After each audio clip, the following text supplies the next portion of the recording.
¿por qué no? Todo también, yo soy endodoncista, quiero que también haya una línea de investigación en endodoncia. Y no necesariamente, hay universidades que no desarrollan todas las disciplinas, que sus líneas solamente abarcan unas pocas, pero esas las hacen bien y profundo, ¿no? Entonces, eso es lo que pasa, ¿no? Los trabajos de pregrado no tienen que ser nada muy, muy importantes, ni muy novedosos. Ahora, el tema de originalidad también está muy mal manejado. Bueno, vamos a avanzar con la siguiente diapositiva, donde nos habla lo que corresponde a una tesis de maestría, ¿no? Donde aquí sí se pide, según esta fuente de la Universidad de Yacambú de Venezuela, que la tesis de maestría debe ser una tesis original y de alto nivel. Bueno, eso se dice en todos los posgrados de todas las universidades del mundo, ¿no? Original y de alto nivel. Lo que se malentiende es el término original, ¿no? La originalidad se malentiende como que tiene que ser algo súper, ultra novedoso, que nunca se hizo, y que todo del principio a fin, la primera letra hasta la última letra de la tesis, todo tiene que ser nuevo, ¿no? Que no haya sido repetido. Y eso no es así, ¿no? Porque una tesis de maestría o doctorado puede ser original, de repente solamente en la parte metodológica, porque usaron una metodología nueva, que nunca se aplicó en esa realidad, en esa muestra. O puede ser original de repente en cuanto a los instrumentos que están usando. Los instrumentos, bueno, a los alumnos que todavía no saben, un instrumento en investigación es el documento que se usa para tomar la información, para recoger los datos en el estudio, ¿no? De repente sí saben que es una ficha donde se anotan los datos, ¿no? Una encuesta, una ficha, un cuestionario donde se le ponen los datos de un paciente, de un poblador, de una persona al cual se le va a investigar algo. Se le anota ciertos datos, su edad, dónde viven, etcétera, etcétera, ciertos datos de acuerdo a la temática. Y ese instrumento, ese cuestionario, eso se llama un instrumento de investigación, un instrumento de recojo de información. Entonces, puede ser original una tesis en cuanto al instrumento que estén usando, pues puede ser que estén usando un documento ya validado, como una escala de Likert, por ejemplo, o puede ser un documento propio que creó el investigador, un instrumento propio. Entonces, la originalidad no es que todo esté nuevo, ¿no? En una tesis, puede ser original en cuanto a los instrumentos, en cuanto a la metodología, en cuanto a la triangulación que hace, en cuanto a el análisis que hace, en cuanto a los instrumentos de software que puedan usar para manipularla, para manejar la información. Según el manual de la UPEL, que es también de otra universidad venezolana, nos dice que la tesis doctoral, por ejemplo, que es la del siguiente nivel, es un trabajo de investigación que tiene que representar un aporte significativo al conocimiento. Es decir, tiene que aportar no solamente ciencia, sino también, y esto es lo que debería ser una tesis doctoral, un análisis reflexivo, una especie de filosofía o epistemología de la ciencia, de esa ciencia, en este caso si es de odontología, sobre la odontología, ¿no?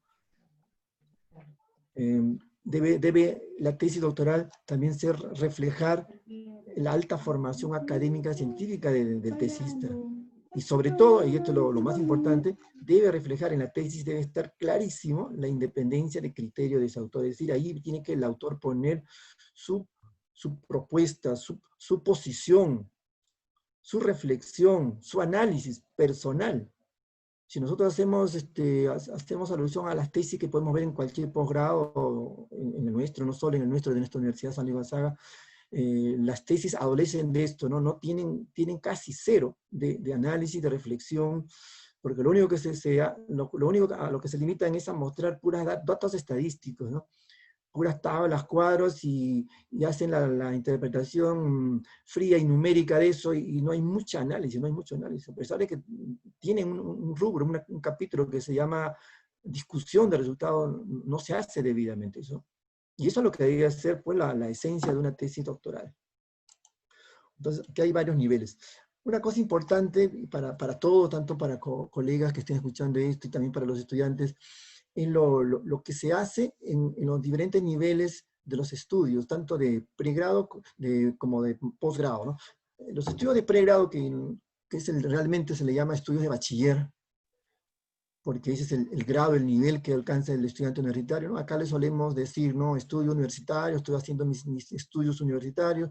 En otros países le dicen, porque están haciendo estudios de nivel de bachillerato. Un universitario dice, bueno, yo estoy en el bachillerato de tal carrera, y es lo que equivalente a lo que nosotros conocemos como un estudio universitario. El nivel de maestría es el siguiente nivel que le sigue al bachiller, en la escala ascendente es el que le sigue, y el siguiente es el doctorado. Bueno, hoy en día se han puesto de moda los postdoctorados, ¿no? Que no es otra cosa más que un doctorado más, ¿no? pero marketea bien el de postdoctorado, haciendo creer que es otro nivel. En realidad no es otro nivel, sino es un doctorado más. Bueno, en el bachiller lo que se hace es adquisición de conocimientos, en la maestría ya es aplicación del conocimiento, y en el doctorado es creación de conocimiento. ¿Ven ustedes la diferencia ahí acá?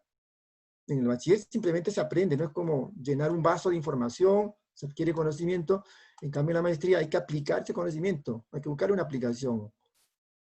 La creación de conocimiento y es un nivel mayor, ¿no? Estamos hablando de creación, estamos hablando de innovación. Eso debería encargarse los estudios de doctorado, y eso debería también reflejarse en los trabajos de investigación, en las tesis que hacen estos tesistas de estos niveles, ¿no? En el nivel de bachiller tenemos pues que hay un aprendizaje de la ciencia, en la maestría hay una ampliación de esa ciencia, y en el doctorado pues como hemos dicho, creatividad, innovación y hacer filosofía de la ciencia. Eso es lo que debería hacerse en un estudio de este nivel. Por ello, porque es importante saber qué cosa se hace en un estudio de estos niveles de bachiller, maestría y doctorado, para saber pues también qué es lo que vamos a aplicar como temática en la tesis. Se habla que las tesis deben ser novedosos, deben ser originales, deben ser inéditos, entendiendo novedoso como algo nuevo, ¿no? Algo que no se ha visto en ese contexto donde vamos a investigar. Original, bueno, si lo relacionamos con su antónimo, ¿no? Que es el falso, ¿no? Original y falso, entonces es algo que no se ha hecho y que corresponde a la realidad, que no ha sido copiado, o que no es falso, ¿no? Algo que es sumamente nuevo. Y el inédito es cuando es algo que no se ha editado, ¿no? De acuerdo a la terminología exacta, es inédito, que no se ha editado, que no se ha publicado antes, ¿no? Algunas cosas se suelen confundir ahí entre uno y otro, pero eso es lo que se suele decir cuando se pide como requisito para una tesis de cualquiera de estos niveles, ¿no? Entonces, la pregunta es, ¿qué es lo que debe primar, ¿no? Algunos dicen que en la tesis bachiller debe primar lo novedoso, en la tesis maestría debe primar lo original, y en el nivel de doctorado lo inédito, ¿no? Bueno, las tesis en el nivel de bachiller simplemente deben ser la aplicación del método científico, y lo aprendió en la carrera, nada más. O sea, que maneje bien el alumno el método científico y lo que ha aprendido en la carrera en una área específica, ¿no? Si es en endodoncia, si es cirugía, en la temática que el alumno desee. Eso debe ser la temática de una tesis. Acá no interesa mucho la originalidad, que la novedad, lo inédito, que sea mucho, ¿no? Que tenga lo mínimo necesario. En una tesis de nivel maestría, aquí sí vamos a darle un mayor nivel, ¿no? El aporte al conocimiento debe ser mayor, ya no solamente, obviamente debe también haber un buen manejo del método científico, eso está sobreentendido, ¿no? Y la resolución del problema debe ser algo que nunca se haya visto en ese contexto, ¿no? Puede que ese problema haya sido resuelto en otro contexto, en China, en la India, en donde sea, pero acá no, porque también los problemas se dan a nivel globalizado. Entonces, eso ya sería un aporte nuevo, ¿no? Porque nunca se vio. Como que, por ejemplo, si no hubiese venido aquí el COVID-19 y se hubiese quedado en el mundo, como pasó con otras pandemias, ¿no? Con el ébola, que nunca llegó por acá, por ejemplo, ¿no? Entonces, estudiar esa enfermedad aquí, en algunos pocos casos, sería algo novedoso, ¿no? Algo original, ¿no? Pero en este caso, bueno, la epidemia se ha globalizado a nivel mundial. En el doctorado, la tesis debería ser una profundización de la ciencia, donde prime la creación de métodos, técnicas, teorías, conceptos, filosofías, etcétera, etcétera, ¿no? Entonces, el tema de novedoso, original, inédito, puede estar implicado en cualquiera de estos niveles de la formación académica. Otra temática que quería hablarles también aquí, para que quede claro, es lo de los paradigmas de investigación. Les dije al principio que existen dos grandes bloques, dos grandes clases, dos grandes enfoques, paradigmas en el mundo investigativo, en el mundo de la investigación. Uno es el paradigma cuantitativo y el otro es el paradigma cualitativo. Estos son los grandes enfoques. Y les dije también que no tiene nada que ver con las variables, ¿no? No es que el cuantitativo maneja variables cuantitativas y el cualitativo es que maneja variables cualitativas. No es eso. No tiene nada que ver. Es más, en el cuantitativo se manejan variables cualitativas, cuantitativas. Bueno, en el cualitativo todos son cualitativas, es otro mundo. Ahorita vamos a dar algunos datos muy genéricos para que tengan una idea clara de lo que es esto, ¿no? Una investigación cualitativa, para darles un dato así frío y te den idea de lo que es esto. En el Perú y en el mundo, casi todas las tesis, la mayoría de tesis, son de índole cuantitativo. Por ejemplo, en el Perú, si no me equivoco y me atrevo a decir una cifra, más del 90% de las tesis universitarias de posgrado del Perú son cuantitativas. O sea, todo lo que conocemos ahora de investigación, todo lo que todo el mundo conoce es cuantitativo, ¿no? Quizás muchos no conozcan lo que es una investigación cualitativa, porque la investigación cualitativa es el otro mundo de la investigación, ¿no? Es donde se investiga aspectos que no son medibles, donde el número no interesa, donde los fenómenos que se estudian no tienen nada que ver con números, no se pueden matematizar, no se pueden pasar por estadística, aunque hay intentos por cuantificar algunos aspectos, ¿no? Pero en su esencia no pueden. Y ustedes dirán, ¿qué cosa? Por ejemplo, ¿no? Por ejemplo, si nos pretendemos investigar en una comunidad de la selva, los chipibos, no sé, una comunidad así, o los uros en Puno, comunidades que no están tan civilizadas, entre comillas, ¿no? Como nosotros, ellos tienen pues muchas creencias, muchas costumbres, muchos temores. Ellos ven un fenómeno y lo interpretan de otra manera, ¿no? Ven un eclipse, por ejemplo, ellos lo interpretan de otra manera. Nosotros sabemos que un eclipse de sol es cuando se interpone el sol sobre la luna sobre el sol, ¿verdad? Pero ellos quizás le dan otro significado, otra interpretación. Si nos ponemos a estudiar eso, ¿qué creen ellos? Sobre las enfermedades, por ejemplo, ellos tienen otra concepción sobre las enfermedades. Sobre cómo tratar la enfermedad, también tienen otra concepción, tienen otra forma de curar con rituales, terapias naturales, qué sé yo.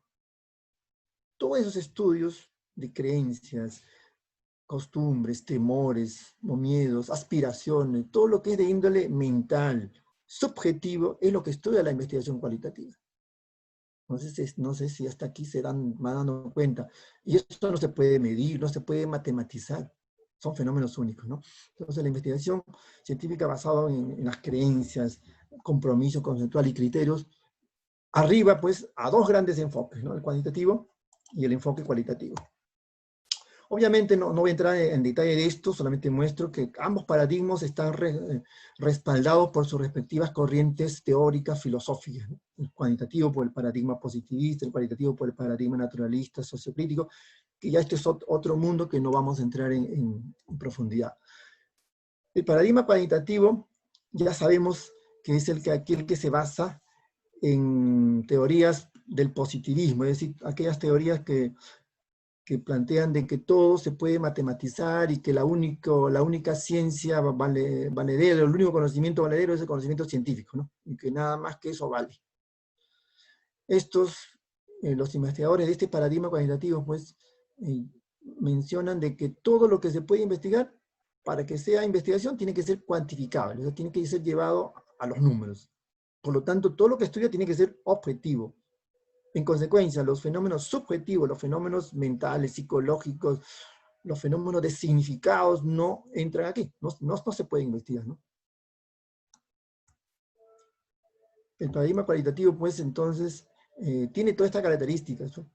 Como le decía hace un momento, si nos ponemos a estudiar, por ejemplo, las creencias que tienen las comunidades primitivas o no tan civilizadas sobre determinados fenómenos naturales, un terremoto, un eclipse o un fenómeno X, ellos le dan otro significado. Estudiar eso, ¿qué cosa creen ellos? De repente ellos creen que cuando pase eso es mal signo, que va a haber, no sé, o lluvias excesivas, o va a haber un mal tiempo para las cosechas, qué sé yo. Entonces, estudiar eso, esos temores, esas creencias, esos mitos, eso es parte del paradigma cualitativo. Y el investigador cualitativo tiene que interpretar esos significados. No se puede, evita la fragmentación, o sea, estudia todo de manera integrada. Obviamente aquí no se puede generalizar resultados. Lo que sí hace el investigador cuantitativo, ¿no? Que todo lo que hace tiene que generalizarse, ¿no? Por eso tomamos una muestra representativa, por eso una muestra probabilística, por eso hacemos una inferencia estadística, ¿no? Acá no, nada de eso es posible, no se puede generalizar los resultados. Aquí se desarrolla un conocimiento ideográfico, es decir, basado en ideas, basado en que lo que se puede investigar es único y particular, ¿no? Obviamente aquí no se puede estudiar los famosos estudios de causa-efecto, ¿no? Porque se asume que los fenómenos pueden deberse a muchos factores, ¿no? Y lo que una comunidad puede creer como causa de algo, en otra comunidad de igual índole puede ser otra, ¿no? Eso estudia, ¿no? Estudia técnica de observación participante. Como un ejemplo voy a poner para que quede más claro lo que es una investigación cualitativa y una cuantitativa. Hicieron una vez una investigación en Brasil, en las famosas favelas. Ustedes saben que en Brasil también hay comunidades muy pobres, que están en unas viviendas sobre los cerros, ¿verdad? La famosa favela que hay en Brasil. Entonces, una vez el gobierno hizo un plan de remodelar todas las favelas de un cerro y hacer viviendas de mejor calidad, menos riesgosas, porque esas viviendas como las que tenemos acá en Perú, ¿no? Un terremoto de repente se caen todas, ¿no? Entonces, remodelaron todo, hicieron unas viviendas multifamiliares muy lindas, muy bonitas, pero el arquitecto tenía una duda y dijo, bueno, acá tenemos dos cosas, ¿no? Como los cerros que estaban, donde estaban las casas, estaban frente al mar, entonces ellos preguntaron a los que iban a ofrecer a la población, ¿no? Las casas, si querían con la vista de la sala al mar, o la cocina al mar, o vista a los cerros, porque por un lado tenían los cerros y por otro lado tenían el mar, ¿no? Entonces todo el mundo pensaba de que, bueno, la sala, que es el lugar principal, tendría vista al mar, sería lo mejor. Hicieron un estudio cualitativo para preguntar a esas comunidades, a todos esos pobladores, por dónde querían que estuviera ubicado la sala, ¿no? Porque tenía que estar para un lado, ¿no? O bien para la vista al mar o bien para la vista al cerro, ¿no? Y el resultado fue increíble, ¿no? El trabajo de investigación cualitativa demostró que la mayoría pensaba que era mejor que la cocina estuviese al mar, con la vista al mar, y la sala mirando al cerro, ¿no? Algo que a la gente común y corriente no les pareció coherente, ¿no? Y cuando preguntaron, hicieron el análisis por qué ellos creían, mira las creencias, porque es un estudio de investigación cualitativa, ellos decían que bueno, ellos manifestaron que era para ellos mejor, como ellos trabajaban todo el día, eran trabajadores ambulantes como acá, y salían, y la única hora que regresaban a su casa a comer, en la hora de comer, donde se reunían todos, en la cocina, y querían que en ese momento de familiar, donde todos estaban unidos, juntos, el único momento del día tenía que ser con la mejor vista, ¿no? Al final los arquitectos terminaron cambiando los planos, volteando todo y haciéndolo como ellos querían, porque bueno, ellos eran los que iban a ser los usuarios, ¿no? Entonces, esto fue producto de investigación cualitativa, ¿no? Bueno, entonces un paradigma cualitativo se centra en comprender los significados de los sujetos. ¿Qué significa para ellos? Como este caso, ¿no? ¿Qué significa para ellos la vista al mar, ¿no? Si es más importante que esté en la sala o en la cocina, ¿no? Y ellos eligieron la cocina, ¿no? Bueno, algunas cosas de esto lo voy a pasar, no tuve tiempo de recortar las diapositivas, tengo mucha información aquí que no voy a alcanzar a darle en el tiempo que he establecido.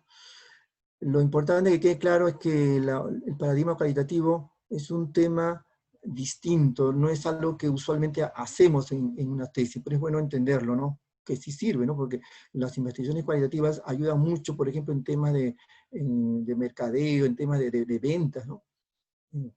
Por ejemplo, en México se hizo un trabajo de investigación cualitativo, porque se dieron cuenta que en los supermercados donde vendían, alguna ropa se quedaba de damas y alguna ropa también de saco de caballero no se quedaba. Entonces hicieron una investigación qué colores eran los que más querían las mujeres mexicanas y descubrieron pues que el color que más salía por un estudio de investigación, un trabajo cualitativo, que era el color rojo y el color verde, ¿no? Y que justamente son los colores de la bandera mexicana, ¿no? Entonces, ese dato de ese trabajo de investigación sirvió para que las empresas pusieran en oferta ropa femenina más con esos colores, una mayor proporción, porque sabían que eran las preferencias, y así ya no se quedaban, ¿no? Porque a veces cuando se quedan, pues lo que hacen las empresas o las tiendas lo rematan, ¿no? Entonces ellos no ganan tanto en eso, entonces no les conviene. A cada vendedor le convendría, ¿no? Que todo lo que ofrecen, todo se venda, ¿no? No se quede, ¿no? Entonces ya no se le quedaban los colores. Bueno, estos son ejemplos más o menos, ya, a grosso modo, de lo que se puede hacer con un trabajo de investigación cualitativo, ¿no? Este es un cuadro que tampoco lo voy a explicar todo, es muy amplio, solamente voy a centrarme en lo más importante aquí, que es el objeto de estudio. ¿Qué cosa es lo que estudia un paradigma cualitativo? ¿Qué es lo que vemos en todas las universidades? ¿No? Más del 90% he dicho, los fenómenos objetivos, los que se pueden observar, los que se pueden medir, los que se pueden matematizar, los que se pueden ser pasados por un software estadístico, ¿no? En cambio, lo cualitativo estudia fenómenos subjetivos, todo lo que es relacionado con los fenómenos mentales, psicológicos, ya le dije, miedos, estudia los miedos, temores, o aspiraciones, ¿no? ¿Qué cosas aspiran? Por ejemplo, un estudio podríamos hacer, ¿qué aspiraciones tienen los estudiantes de ontologías al egresar de acá, ¿no? ¿A dónde creerían que podrían estar mejor o empezar a trabajar los primeros 5 años de su carrera ya como profesionales? Eso sería un estudio cualitativo, ¿no? Bueno, son relativos a la comprensión de los significados de las acciones humanas. También hay diferencias en cuanto a las técnicas que usa. Obviamente las investigaciones de corte cuantitativo, de enfoque cualitativo, usan técnicas estadísticas En cambio, eso no es permitido. Es más, no es que no se permita, sino que es imposible pasar por un análisis estadístico de los trabajos de investigación cualitativa. Otra diferencia está en los instrumentos que usan, o sea, esas encuestas que le llamamos nota encuesta, las fichas, ¿no? Que puede ser muy variado en los trabajos de investigación cualitativa, pero que son no son tan variados y son diferentes en los cualitativos. Por ejemplo, los cuestionarios aquí están basados en preguntas cerradas, ¿no? Como solemos preguntar, o como los alumnos ya saben o están acostumbrados a recibir sus exámenes, ¿no? Donde se le hace una pregunta y hay que responder entre la A, B, C, D y E, ¿no? O sea, se le obliga a responder en esas 5. En cambio, los cuestionarios de una investigación cualitativa son de preguntas abiertas, ¿no? Se les pregunta y para qué, bueno, en este caso no tienen necesariamente que responder, sino generalmente se hacen con entrevistas. O sea, las preguntas son abiertas porque el que recibe la pregunta tiene que expresar su idea y no está centrado en que responde entre A, B, C, D y E, ¿no? Entre alternativas, ¿no? Bueno, hay más acá, pero solamente quiero darles una idea. Ahora vamos a pasar a dar algunos alcances sobre qué cosa es un conocimiento común y un conocimiento científico. ¿Y por qué es importante esto? Porque a veces solemos caer en el error. Yo he visto muchos trabajos de investigación donde los temas, o por lo menos las variables, algunas variables de su tesis, no tienen nada de científico, ¿no? O sea, no tiene nada que ver, o sea, por decir, asocian, si están estudiando caries, están estudiando aftas, bucales, una cosa, y lo relacionan, por ejemplo, con, no sé, el nivel académico de los padres, ¿no? Si tiene nivel primario, secundario o maestría, ¿no? ¿Qué tienes que ver eso? Yo digo, ¿qué tienes que ver eso con la enfermedad? ¿No? No tiene nada que ver, o sea, estuvo mal conceptuada esa relación, ¿no? Ahí viene lo que se llama en investigación las relaciones espurias, es decir, que relacionamos dos variables que no tienen nada que ver, ¿no? Puede servir como una miscelánea, una curiosidad, pero eso no es hacer ciencia, ¿no? Entonces, por eso tenemos que, claro, qué cosa es un conocimiento común y qué cosa es un conocimiento científico, porque cuando hacemos investigación con fines de publicar en un artículo de una revista o una tesis, tenemos que trabajar con conocimiento científico, tenemos que procurar que lo que vayamos a encontrar en esta investigación sea conocimiento científico y que no esté mezclado con conocimiento común o vulgar, ¿no? Un conocimiento común, bueno, se entiende por conocimiento cualquier hecho o información que llega a una persona, ¿no? O bien por la experiencia, o bien por la lectura, o por la educación, ¿no? Porque alguien nos está enseñando. Ese es un conocimiento. Pero el conocimiento puede ser vulgar o común cuando es un conocimiento que viene por los sentidos, escuchamos música, escuchamos unas noticias, ¿no? Por ejemplo, una noticia, vacaron o no vacaron al presidente hoy día, eso es un conocimiento, pero eso no es un conocimiento científico, ¿no? Simplemente es un dato que estamos recibiendo. Podemos con los sentidos, con el tacto, tocar algo y ver si es rugoso o no es rugoso, si está frío o caliente, es información que llega a nuestro cerebro. Es un conocimiento, pero es un conocimiento común, ¿no? No es un conocimiento. Podemos escalar una montaña y al llegar a la cima decir, pues, si fue duro o no fue duro, si fue muy alto o no muy alto, si hace frío o no hace frío. Todo ese conocimiento común o vulgar.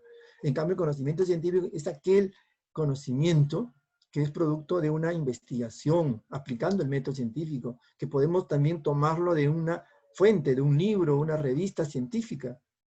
Ahí encontramos información, pero que proviene de investigaciones. Esto es conocimiento científico. Entonces, en una tesis lo que debemos procurar es que todo sea conocimiento científico y que no haya por ahí mezclado un poquito de alguna variable que signifique un conocimiento común, no científico. ¿De acuerdo? Es por eso. Entonces, basado en eso, es que planteamos algunas características del conocimiento común, ¿no?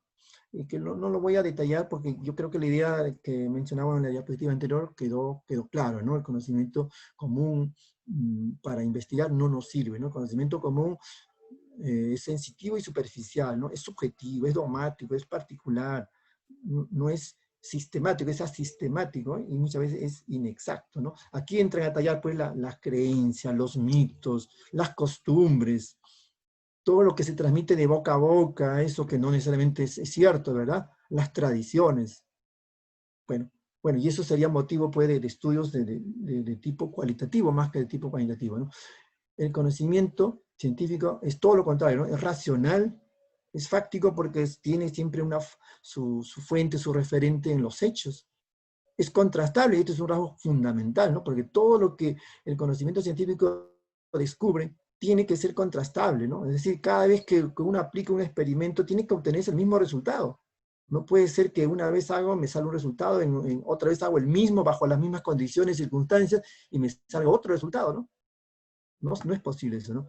Es sistemático, pues es ordenado, tiene una lógica, es coherente, es metódico, se puede comunicar, etcétera, etcétera, es analítico, generalizable. ¿Se acuerdan? El último significa de que la información que se obtiene se puede aplicar a otros contextos. Por eso que las muestras, la relación entre muestra y población en una investigación tiene que ser debidamente calculada por métodos matemáticos, ¿no? Para que lo que obtengamos en la muestra sea aplicado a la población. A ver, me explico esto un poquito. Si yo quiero hacer un estudio de un trabajo X, y yo digo, mi población son alumnos de ontología de todo el sur del Perú, y tomamos todas las universidades de Perú, supongamos que me salga esa población, no sé, 10.000 alumnos, por poner una cifra, ¿no?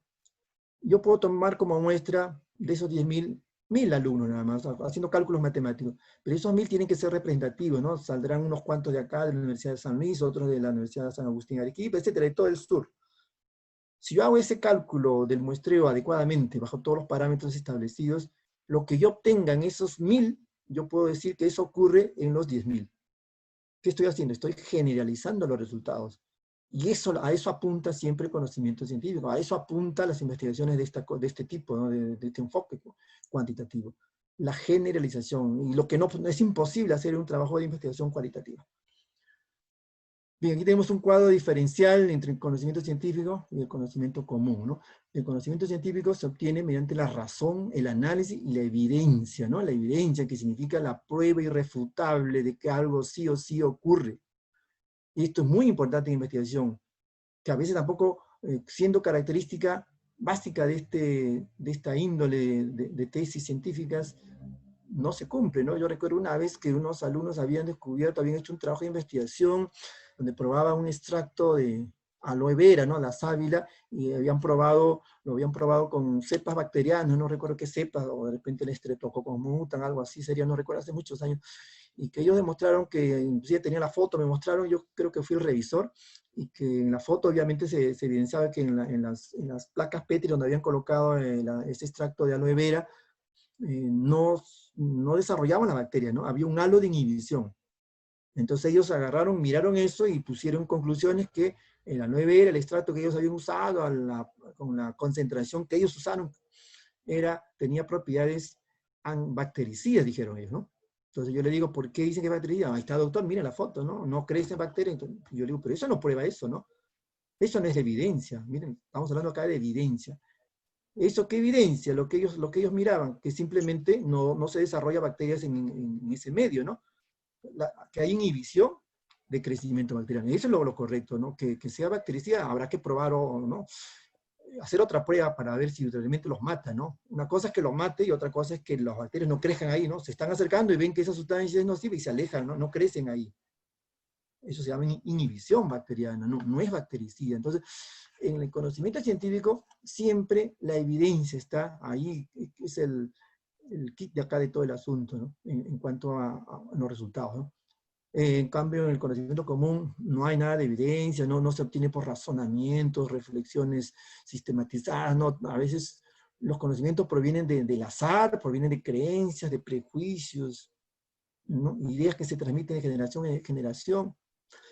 ¿Es verificable el conocimiento científico? Acá no es verificable, no se puede verificar. Es objetivo, el conocimiento científico, el conocimiento común es subjetivo. Uno es sistemático, exacto, organizado, etcétera, etcétera. Aquí es todo lo contrario, ¿no? Es asistemático, inexacto, etcétera, etcétera, ¿no? Acá es racional y el otro obviamente no tiene esa característica.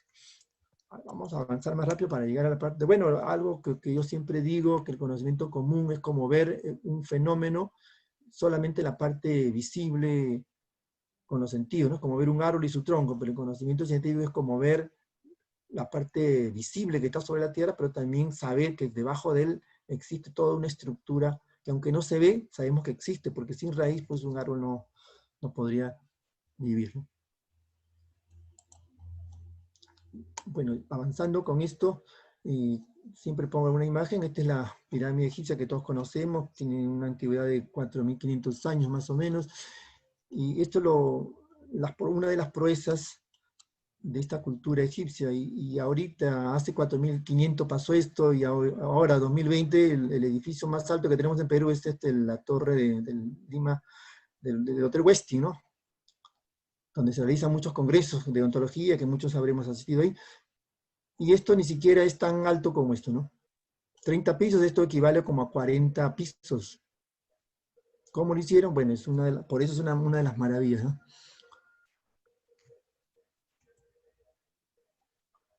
Bueno, una frase que alguna vez la digo, ¿no? La verdad y la justicia debe ser la única luz que ilumine el camino de nuestros actos. Bueno, y ahora entrando ya al cuarto tema, ya para ir centrarnos en la esencia de esta conferencia, vamos a entrar al método científico muy brevemente. Ya hemos dicho que esto es una herramienta que utilizamos en investigación para poder investigar.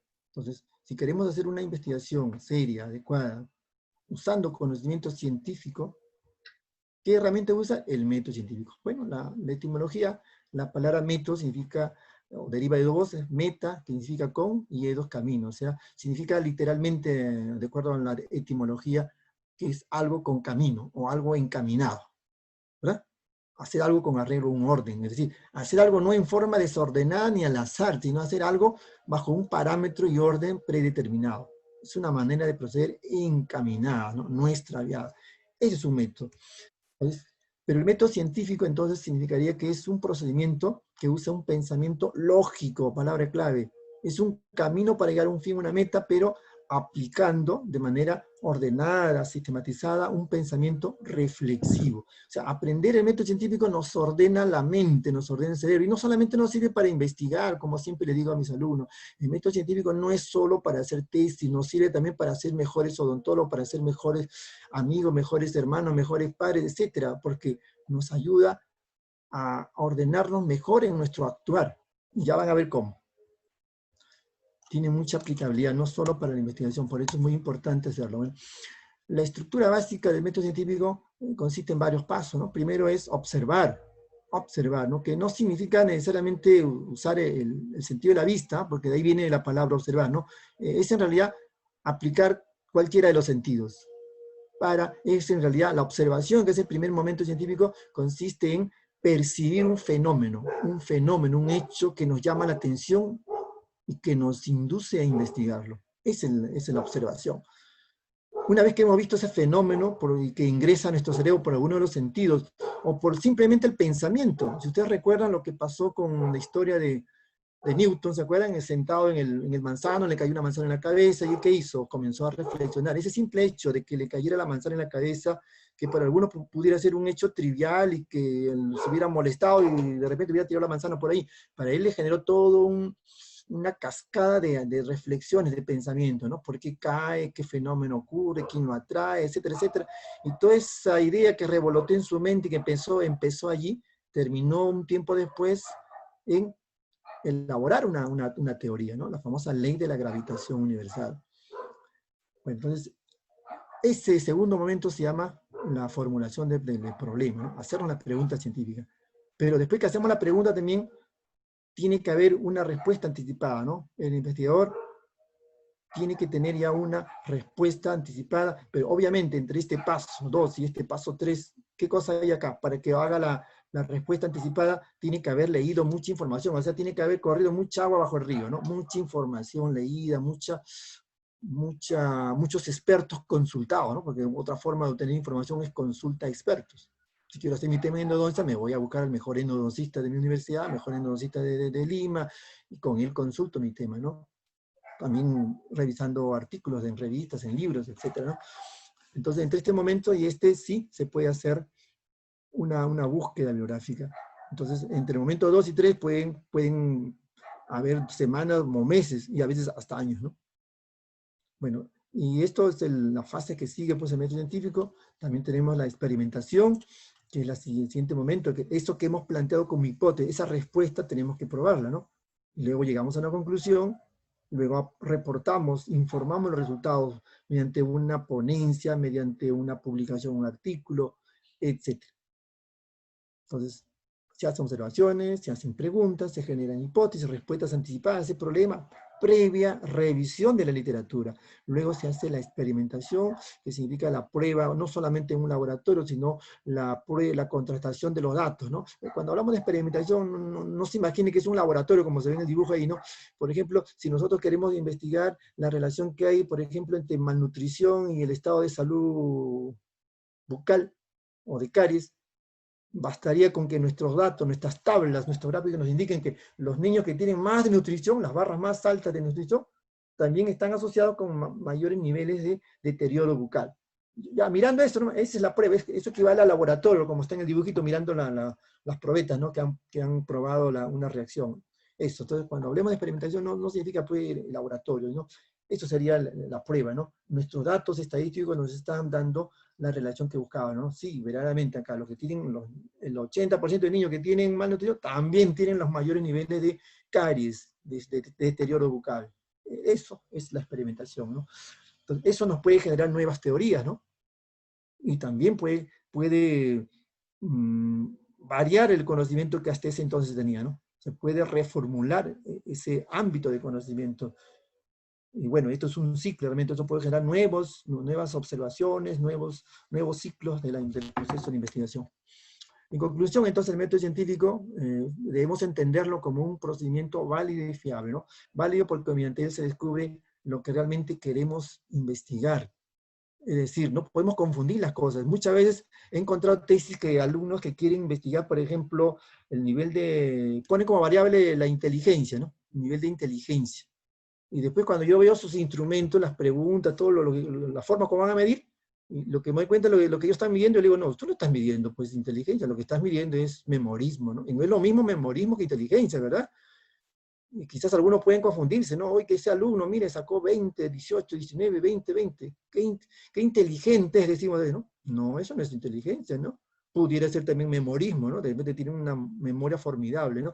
Entonces tenemos que tener cuidado en que el instrumento que apliquemos, realmente los reactivos, los ítems o ítems, como se dice, de ese instrumento, sean realmente los que necesitamos para medir inteligencia. De repente estamos midiendo otra cosa, ¿no?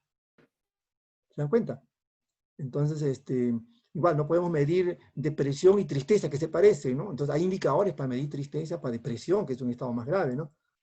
Entonces, las preguntas, por eso qué tan importante se hace hoy en día la validación de los instrumentos, ¿no? Menos mal que ya se está poniendo de moda, entre comillas, validar los instrumentos, porque si uno no valida los instrumentos, corre el riesgo de que todo lo que uno recogió de información sea falso, o sea errado, porque el instrumento no está midiendo bien, ¿no? No sé si me dejo entender en este aspecto. Es como que si yo quiero medir, por ejemplo, a ver, quiero medir las tallas de un grupo de niños y lo quiero relacionar la talla con el consumo de algún tipo de sustancia química, una medicina o un alimento. Quiero comprobar que esta medicina, este alimento hace crecer más a los niños, ¿no? Y si yo estoy usando para medir talla un tallímetro que se equivoca, que ahorita me mide 1,10 m, lo mido con otro niño y me mide 1,10.5 m ya, o 1,11 m. ¿Qué significa? Que ese instrumento, ese tallímetro, no está midiendo bien. Igual pudiera ser una balanza, ¿no? Que mide 10 kilos, después mide 10 kilos 10 gramos, o mide 9 kilos 90 gramos. Si ya no mide lo mismo la balanza o el tallímetro no mide lo mismo en las mismas circunstancias, entonces significa que ese instrumento no vale, ¿no? No es válido. Igual pasa con los instrumentos. Los instrumentos tienen que medir lo que deben medir. Si no se entendió, pongo otro ejemplo. Si yo quiero medir, por ejemplo, yo tomo un examen, a ver, yo soy profesor de anatomía, ustedes saben, ¿no? Si yo quiero tomar mi examen, dice examen de miembro superior, o de miembro, ya, examen de miembros. Yo pongo una pregunta, a ver, diga usted cuál es el nervio que está ubicado en tal zona, etcétera, etcétera, todo el de miembro superior. Y si yo pongo, por ejemplo, ahí, mencione usted las capas que cubre, la capa más externa del corazón.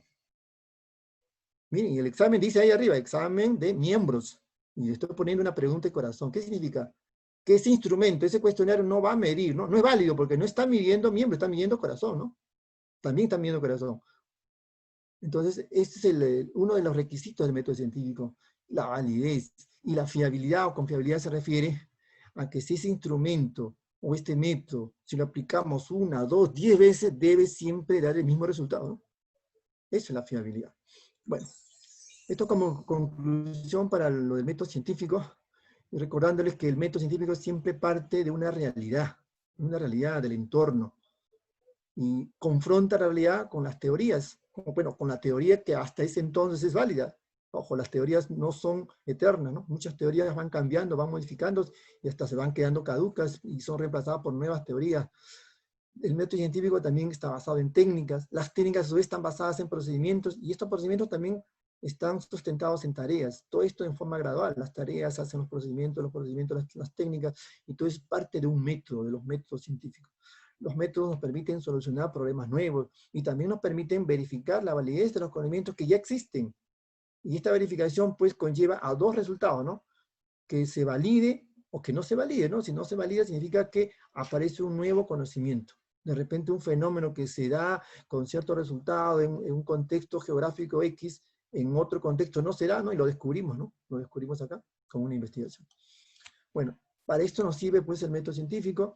Ahí está, vamos viendo otro esquema similar, cómo el método científico comprende la observación, que es el primer momento, luego la pregunta o formulación del problema, luego nos respondemos anticipadamente, previa leída de información, previa revisión exhaustiva de la bibliografía pertinente, hacemos la hipótesis, planteamos la hipótesis, luego hacemos la experimentación, que es la prueba de la hipótesis, que hay una prueba que la hacemos mediante estadísticos, y hay otra prueba que puede ser de campo, factual, ¿no? En los hechos, ¿no? Cuando les decía, ¿no? Por ejemplo, que no necesariamente es estar en un laboratorio, ¿no? Que ahí es patético, ¿no? Vemos el laboratorio, yo quiero probar que el reactivo A más el B me da el C, y si yo lo demuestro, ahí lo tengo a la vista, o lo pruebo con algún instrumento, eso sería el experimento, ¿verdad?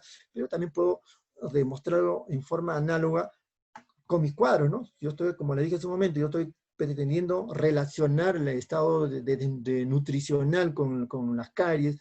Si yo veo que los que tienen más niveles de nutrición, mayores niveles de desnutrición, son los que precisamente tienen también los mayores niveles de caries, y lo veo en la tabla, y veo los gráficos ahí, eso equivale al experimento de las probetas, ¿no?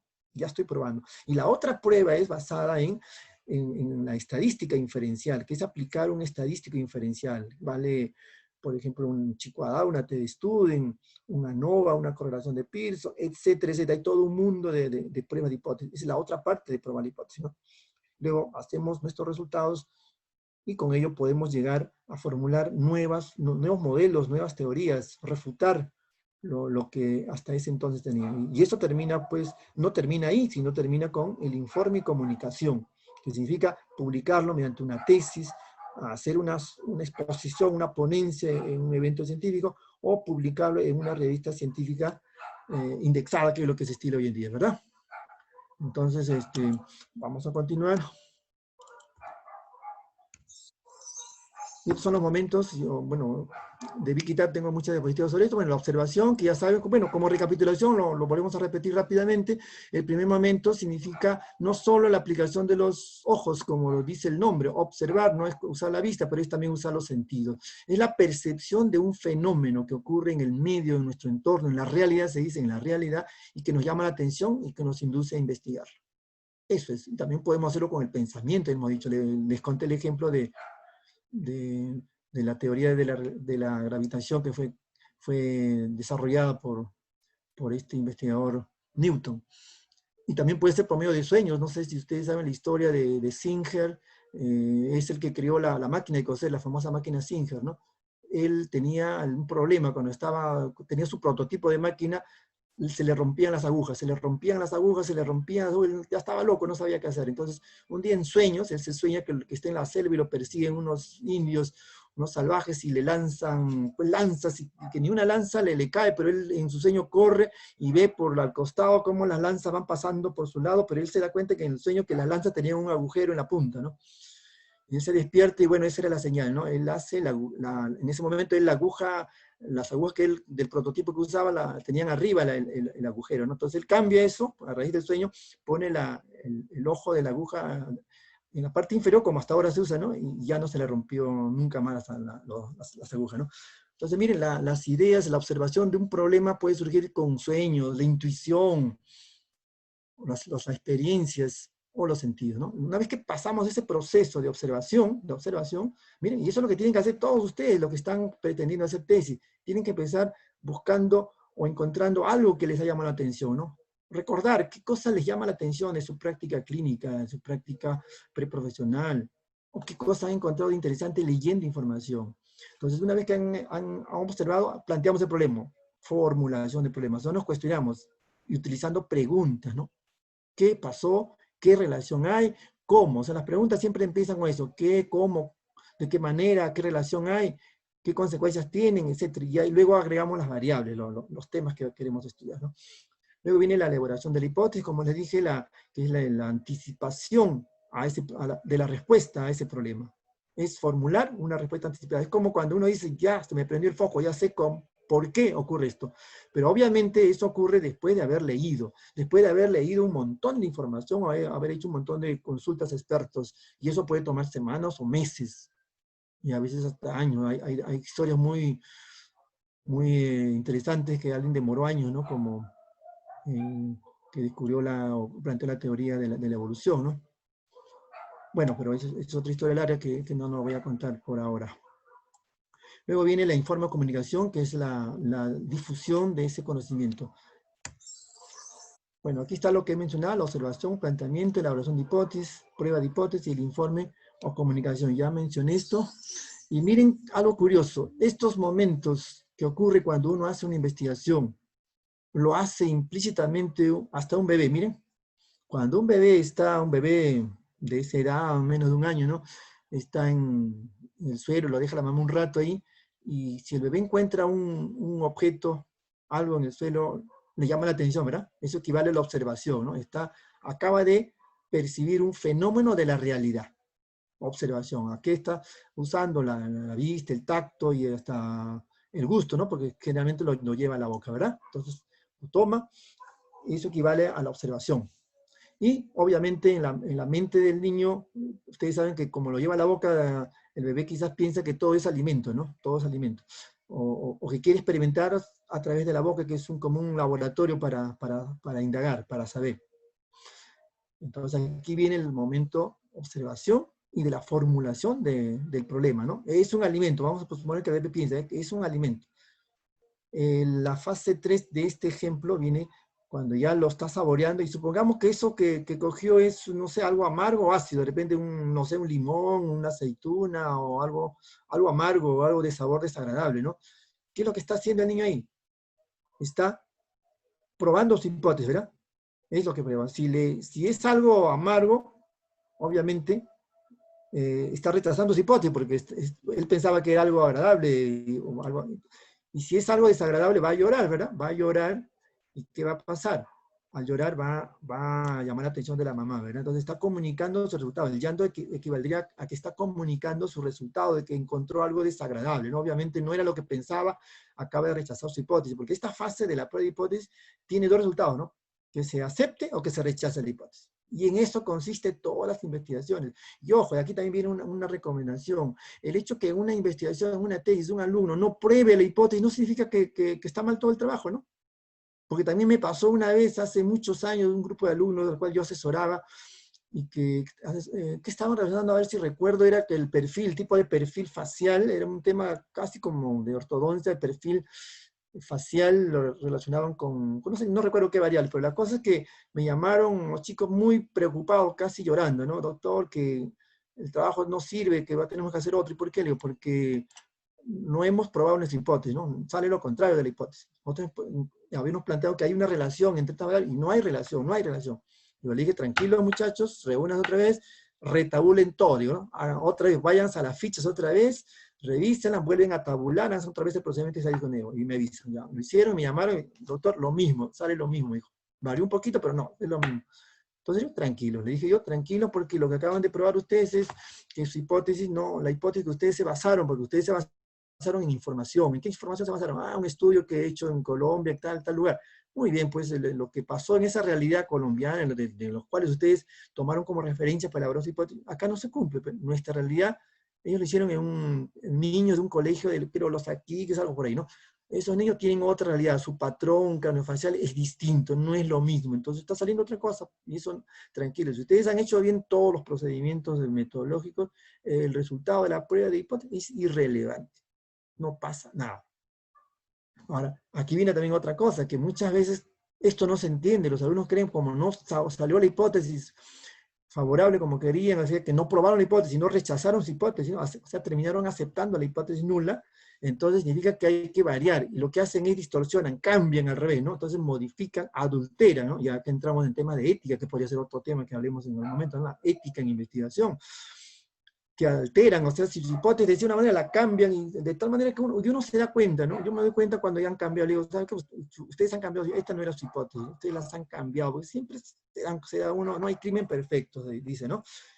Y bueno, el que tiene un poco de experiencia se da cuenta de que esto eh, es un arreglo, un acomodo, ¿no? O sea, no se puede reacomodar los datos, no se puede reacomodar la hipótesis para que al final salga uno uh, triunfante de que ha probado su hipótesis alterna, ¿no? No necesariamente, ¿no? Si todo estuvo bien. Es más, hay historias anecdóticas, ¿no? Por ejemplo, ustedes sabían que, por ejemplo, el que descubrió los rayos X, que usamos mucho en ontología y en medicina, Röntgen estaba investigando sobre rayos catódicos en su laboratorio y él jamás se planteó la hipótesis de que quería investigar unos rayos que iban a impresionar una placa fotográfica, iban a graficar los huesos que estaban debajo de la carne, ¿no? Nunca. Él ha investigado sobre rayos catódicos y accidentalmente se escapó unos rayos, los rayos X que él estaba investigando, y había también accidentalmente una placa virgen ahí al costado y impresionó, y cuando se reveló eso salió su mano, ¿no? Él descubrió casualmente, ¿no? Nunca fue su hipótesis descubrir los rayos X, y lo descubrió. Entonces hay un ejemplo de que no probando la hipótesis también llegamos a investigaciones muy, muy significativas. Igual le pasó a Fleming, ¿no? Alfred Fleming. Él estaba investigando, haciendo sus cultivos, investigando en microbiología, y de pronto se molestó porque sus cultivos de bacterias se le morían, ¿no? Había halos de inhibición. Entonces él descubrió, muy molesto, ¿no? Porque le pasaba eso, porque él estaba investigando los cultivos, ciertas bacterias. Al final descubrió que eso que mataba sus hongos era un hongo, ¿no? Eso que mataba sus bacterias era un hongo. Era el hongo Penicillium notatum, ¿no? Que a la postre terminó siendo el hongo del cual se extrae la penicilina. De ahí, pues, de ese descubrimiento, que no fue un planteamiento premeditado, no planteó él una hipótesis, voy a descubrir una sustancia que mata bacterias, ¿no? Él nunca fue su hipótesis, ¿no? No probó nunca esa hipótesis, ¿no? Pero accidentalmente descubrió eso, y de ahí se descubrió, pues, la penicilina, que fue el primer antibiótico que usó la medicina, ¿no? Entonces, mucho cuidado con eso, ¿no? Si no prueban su hipótesis, no hay problema, muchachos, ¿no? No hay problema, ¿no? Lo que tienen que preocuparse es que todo el procedimiento, toda la parte metodológica haya sido hecho bien, de buena manera, nada más, ¿no? El probar o no probar, y más aún en una tesis de grado, eso es irrelevante, ¿no? Sino que eso es un mito, por ejemplo, eso es un mito, ¿no? Que si no pruebas tu hipótesis alterna, no, el trabajo no sirve, ¿no? Y lo he escuchado a varios colegas, inclusive de la facultad, ¿no? Han dicho, si no pruebas tu hipótesis alterna, no vale tu trabajo, no sirve, tienes que hacer de nuevo, ¿no? Y eso no es así, ¿no? Porque con eso ¿qué estamos diciendo? De que todos los fenómenos en el mundo son iguales, ¿no? Pues puede haber realidades distintas, ¿no? ¿Y de qué se basa la hipótesis? La hipótesis sale, hemos dicho, de literatura. Si yo leo información, de eso me baso, ¿no? Yo saco un parámetro de eso y sobre eso hago mi hipótesis, ¿no? Eso es lo que existe hasta ahora. Pero puede que mi realidad, lo que esté estudiando, como este caso de esos niños, el patrón craneofacial haya sido diferente de los otros niños, de los otros estudios en los cuales se basó estos alumnos para plantear su hipótesis. Bueno, entonces hay que hacer una búsqueda muy profunda y exhaustiva, pertinente y vigente para hacer. O sea, no vale que hayan hecho una investigación el año 2018, todo, y ya estamos en 2020, a veces se demoran, ya no vale esa información. No es que no vale, ¿no? Hay que actualizarla, hay que ampliarla, ¿no? Pertinente. ¿Qué significa pertinente? Que la información que busquen tiene que ser en base de datos, pues, jóvenes. Eso es lo que yo siempre les digo a los alumnos. Ya no busquen más en el famoso Google, ¿no? Siquiera usen el Google Scholar, que es mejor. Pero lo mejor, lo ideal es meterse a la base de datos, ¿no? Tenemos base de datos nacionales, tenemos ahí a Liche, tenemos literatura, LIPES, que es literatura peruana en ciencia de la salud. Después tenemos ya las otras bases de datos más grandes, ¿no? Elsevier, tenemos Medline, tenemos Cielo, etcétera, etcétera. Ahí busquen información. Si bien no toda la información está disponible, ahí por lo menos van a tener el abstract, ¿no? El resumen, por lo menos. Y hay muchos casos que tienen ustedes la descarga del full text, o sea, el artículo completo en PDF. Entonces hay que saber buscar, no hay que buscar en el Google, para Google hay que buscar cuando queremos conocer a algo trivial, pero para investigación no es un crimen buscar ahí, ¿no? No se puede buscar ahí, hay que usar base de datos, base de datos. Bueno, entonces después de esa búsqueda exhaustiva hay que construir la hipótesis. que debe ser basada en esa información. Testar la hipótesis, que significa probar, ¿no? Con experimentos, o sea, experimentos basados en la estadística, tanto descriptiva como en estadística inferencial.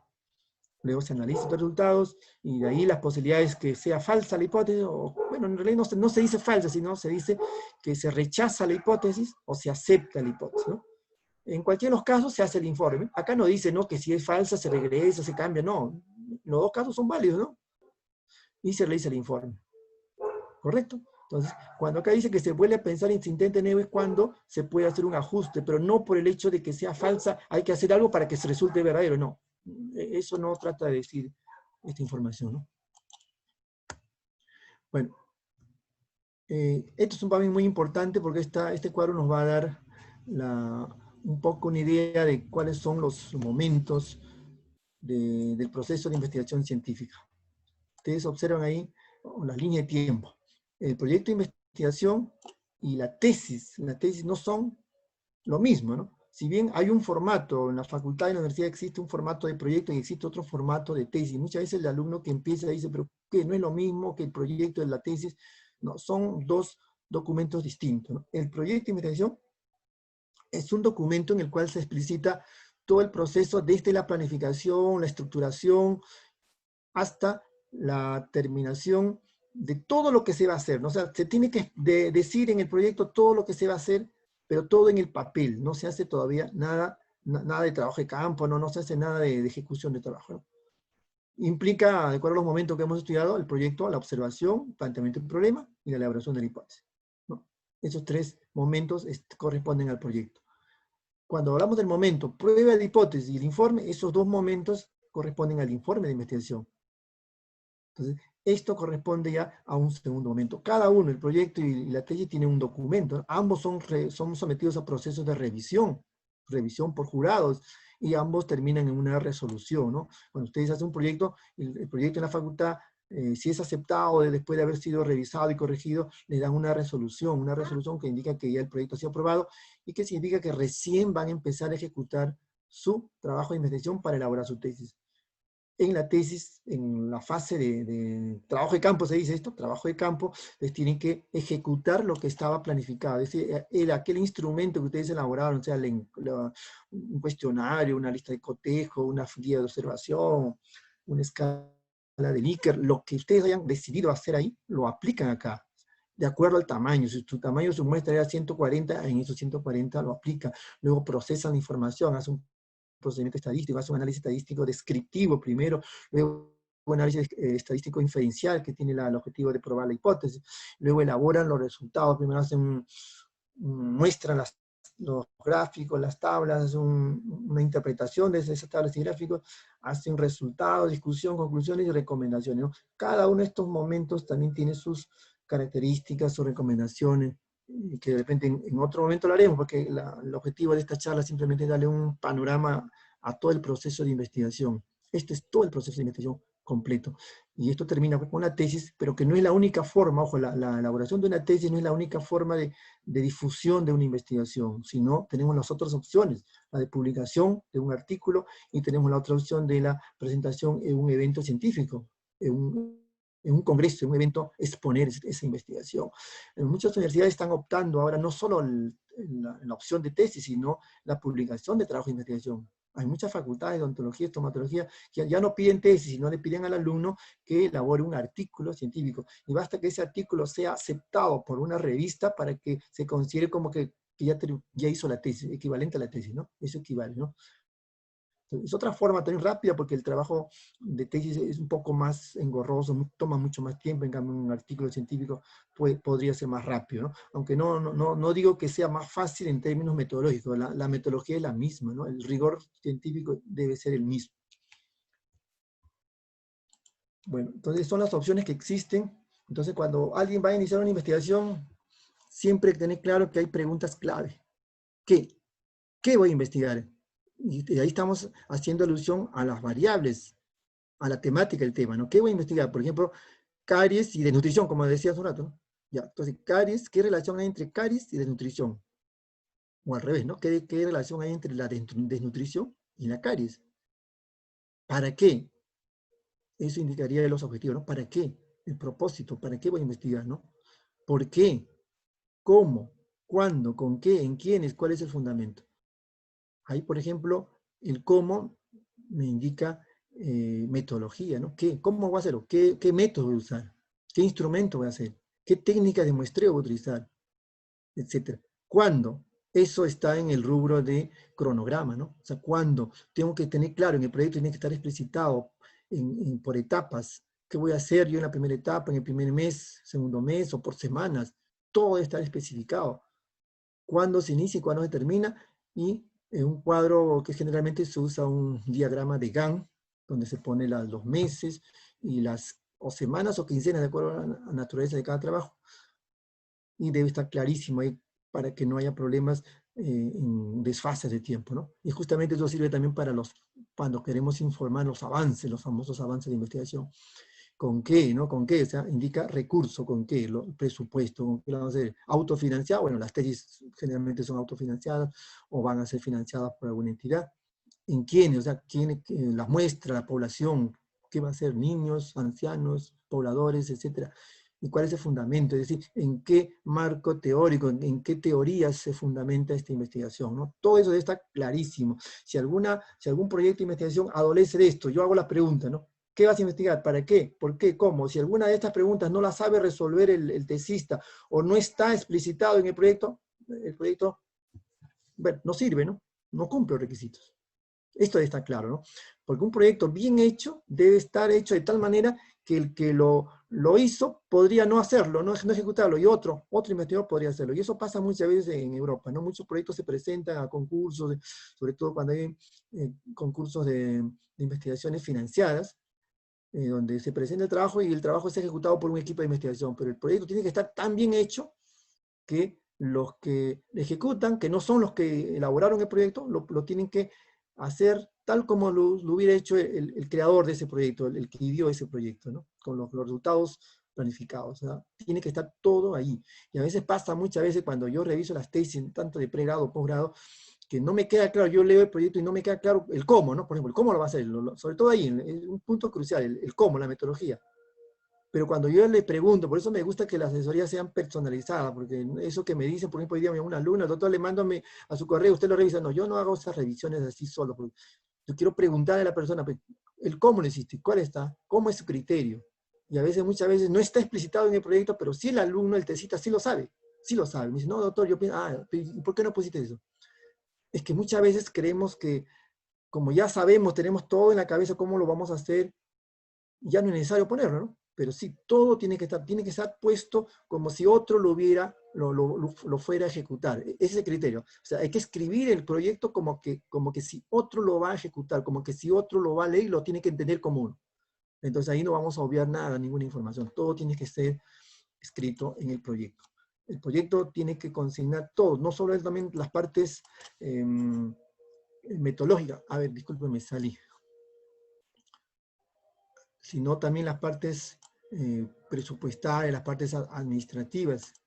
Todo tiene que estar allí. Bien, entonces, como decíamos, las preguntas claves, y esto es mío ya, ¿no? ¿Qué indica la formulación del problema? El por qué, la justificación, la importancia, el para qué, los objetivos, el cómo es metodología, el cuándo está en el cronograma, el con qué indica los recursos, presupuesto, en qué o quién es la población muestra, y en qué se fundamenta nos hace alusión al marco teórico, al cuerpo teórico y a los antecedentes del estudio. Entonces, si esto para mí es sustancial, si esto no está en el proyecto, con estos criterios yo leo un proyecto y con estos criterios yo valoro si el proyecto vale o no vale, o está bien o no está bien, ¿no? Todo esto tiene que estar clarísimo, no puede quedar en duda alguna de estas preguntas cuando un proyecto ha sido terminado. Bueno, ya no hay tiempo para esto, vamos a entrar a ver ahora lo que es una revista indexada. Generalmente una revista es de dos tipos, ¿no? Indexada y no indexada. La revista que no está inscrita, vinculada a una base de datos mundializada, esa es una revista que no tiene esa categoría de indexada, ¿no? Una revista que está indexada debe estar conectada o inscrita en esta base de datos. Por ejemplo, esta Alicia es la base de datos de Concitec peruano, ¿no? Scopus, esta es una base de datos de tops del mundo, ¿no? o la Web of Science, son tops en el mundo, son las mejores del mundo, las que tienen la mayor cantidad de revistas y la de mayor prestigio y la de mayor nivel de impacto. O sea, nuestras revistas que tenemos en la universidad son dos: la revista Panacea, que es de la Facultad de Medicina, y la revista Enfermería La Vanguardia, están indexadas. Están indexadas a Latindex, a algunas bases de datos importantes, pero no, bueno, no están en Scopus porque estas bases de datos pues, tienen un nivel de exigencia muy alto que no cumplen nuestras revistas de la San Gonzalo. Una revista indexada han sido listadas en algunas de las bases de datos mundializadas. Las arbitradas, que no es lo mismo, ¿no? Son aquellas que cada artículo que son enviadas a árbitros, que son expertos en temáticas de investigación o en temáticas específicas, porque cada revista, para que sea indexada, también tiene que estar abocada a una temática muy específica, ¿no? No pueden haber revistas generales, ¿no? A veces hay universidades que por, no sé, tema de facilidad o no sé qué otro factor, genera una revista que es multidisciplinaria, dice, ¿no? Las mejores revistas indexadas no son de esa naturaleza, las revistas son súper especializadas, ¿no? Ni siquiera en ontología hay revistas que se especializan solamente, por ejemplo, en radiología, o solamente en anatomía, en morfología. Entonces, esa es la idea, ¿no? Para que una revista sea indexada. Aquí tenemos algunos ejemplos. La revista Kiru, que es de la revista de la Universidad San Martín de Porres, está indexada al Latin, dice un sinnúmero de bases de datos. La revista de la Facultad de Odontología de San Marcos, la revista llamada Odontología San Martina. Y esta revista que estuve indagando hace unos días, de la revista Estomatología de la Universidad Garcilaso de la Vega, no está indexada, ¿no? Porque cuando uno revisa el interior, pues hay propaganda. La revista indexada no debe tener propaganda, por ejemplo, ¿no? No debe ser comercial, ¿no? Aquí sí tiene, ¿no? Debe tener un código ISSN, como vemos acá. Esta también tiene su código, esta no lo tiene, ¿no? Que indica un registro internacional. Además de eso, tiene que explicitar en la misma revista a qué base de datos está indexada, ¿no? Esto, si ustedes leen el interior, está también en la web, tienen su página web, van a ver que está indexada a múltiples, no a uno, cada uno tiene más de 10, 15 bases de datos a las cuales están indexadas, o sea, están mundializadas, ¿no? Se pueden extraer de cualquier parte del mundo, de cualquier medio. En cambio, esta no. Esta circula dentro de la universidad o por redes sociales y ahí nada más, ¿no? Esta no es una revista indexada. Entonces, hoy en día, publicar un artículo, tanto ustedes como estudiantes o como docentes, tienen que ser una revista indexada, ¿no? Ahora, si es indexada, también hay niveles, pues hay revistas indexadas porque hay bases de datos básicas, elementales, importantes, pero hay muchos más importantes de mayor nivel, ¿no? Como les decía, las bases de datos top, las mejores del mundo son Scopus y la Web of Science, ¿no? Ahí, publicar ahí, esa revista tiene un índice altísimo de rechazo, ¿no? En esa base de datos, pues de repente cada mil artículos que se publican, 900 y pico nada más son aceptados, ¿no? Son rechazados, ¿no? Y menos de 100 son aceptados, ¿no? Publicar en Nature o en la Lance, por ejemplo, es toda una proeza, ¿no? Solamente los más rankeados investigadores pueden publicar en esas revistas porque tiene un alto nivel de rechazo, ¿no? Bueno, aquí tenemos más revistas. Esta es la revista de la San Luis, la revista Panacea, está indexada. Esta es la revista Enfermería a la Vanguardia, también está indexada a una base de datos. Pero el problema de esta revista, si ustedes pueden entrar a la página web de esta revista Panacea y Vanguardia, se dan cuenta que la mayoría de autores son docentes de las respectivas facultades de medicina y enfermería, ¿no? Lo cual no está mal, sino que deberían también tener espacio para investigadores foráneos, ¿no? Que no sean de las análisis, inclusive internacionales, ¿no? Eso también indica la calidad de una revista, ¿no? Porque cuando una revista publica solamente a los de casa, eso tiene un nombre, ¿no? Y eso, si no es un delito, no es que que esté mal, sino que no se debe hacer, ¿no? Porque eso tiene un nombre, eso se llama endogamia, ¿no? Cuando toda la revista se publica solamente a sus profesores de su facultad o de su universidad, ¿no? Entonces, no digo que está mal eso, sino que no debe ser todo. Debe haber una proporción, ¿no? Una proporción. También debe haber una proporción para publicadores fuera de la universidad, ¿no? Espacio para los demás. Bueno, ese es el problema que tenemos, bueno, acá con nuestras revistas. Una revista se mide por un indicador, entonces se llaman métricas, las métricas que, bueno, hay un montón de métricas, o sea, indicadores de medición de la calidad de una revista. Una es el factor de impacto. que es un indicador que mide la importancia de una revista. Es decir, se mide, tiene una fórmula, bueno, matemática, ¿no?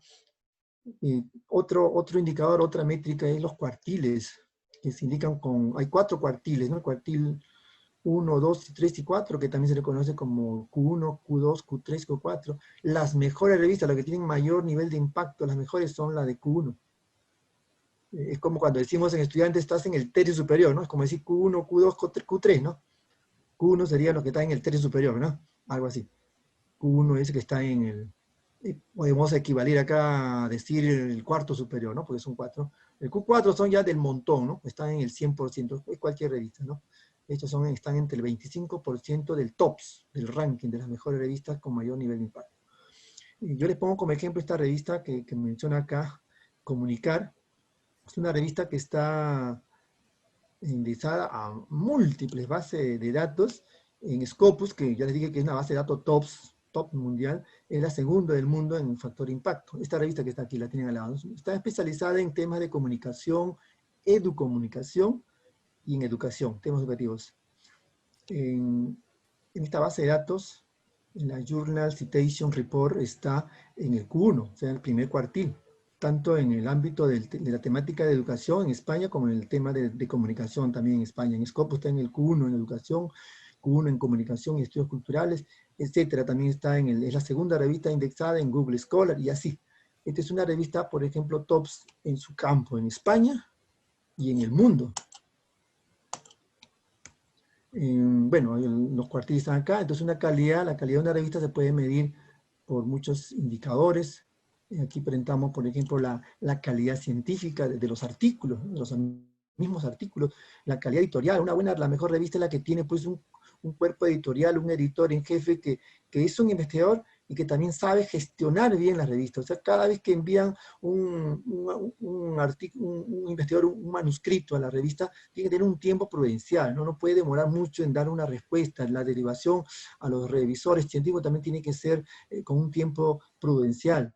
Todos esos tiempos justamente valoran una revista.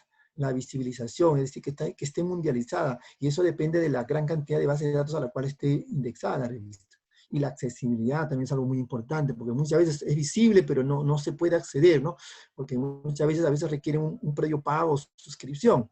Pero menos mal que hoy en día cada vez crece más las revistas que están en el llamado bloque del Open Access, que significan de acceso abierto.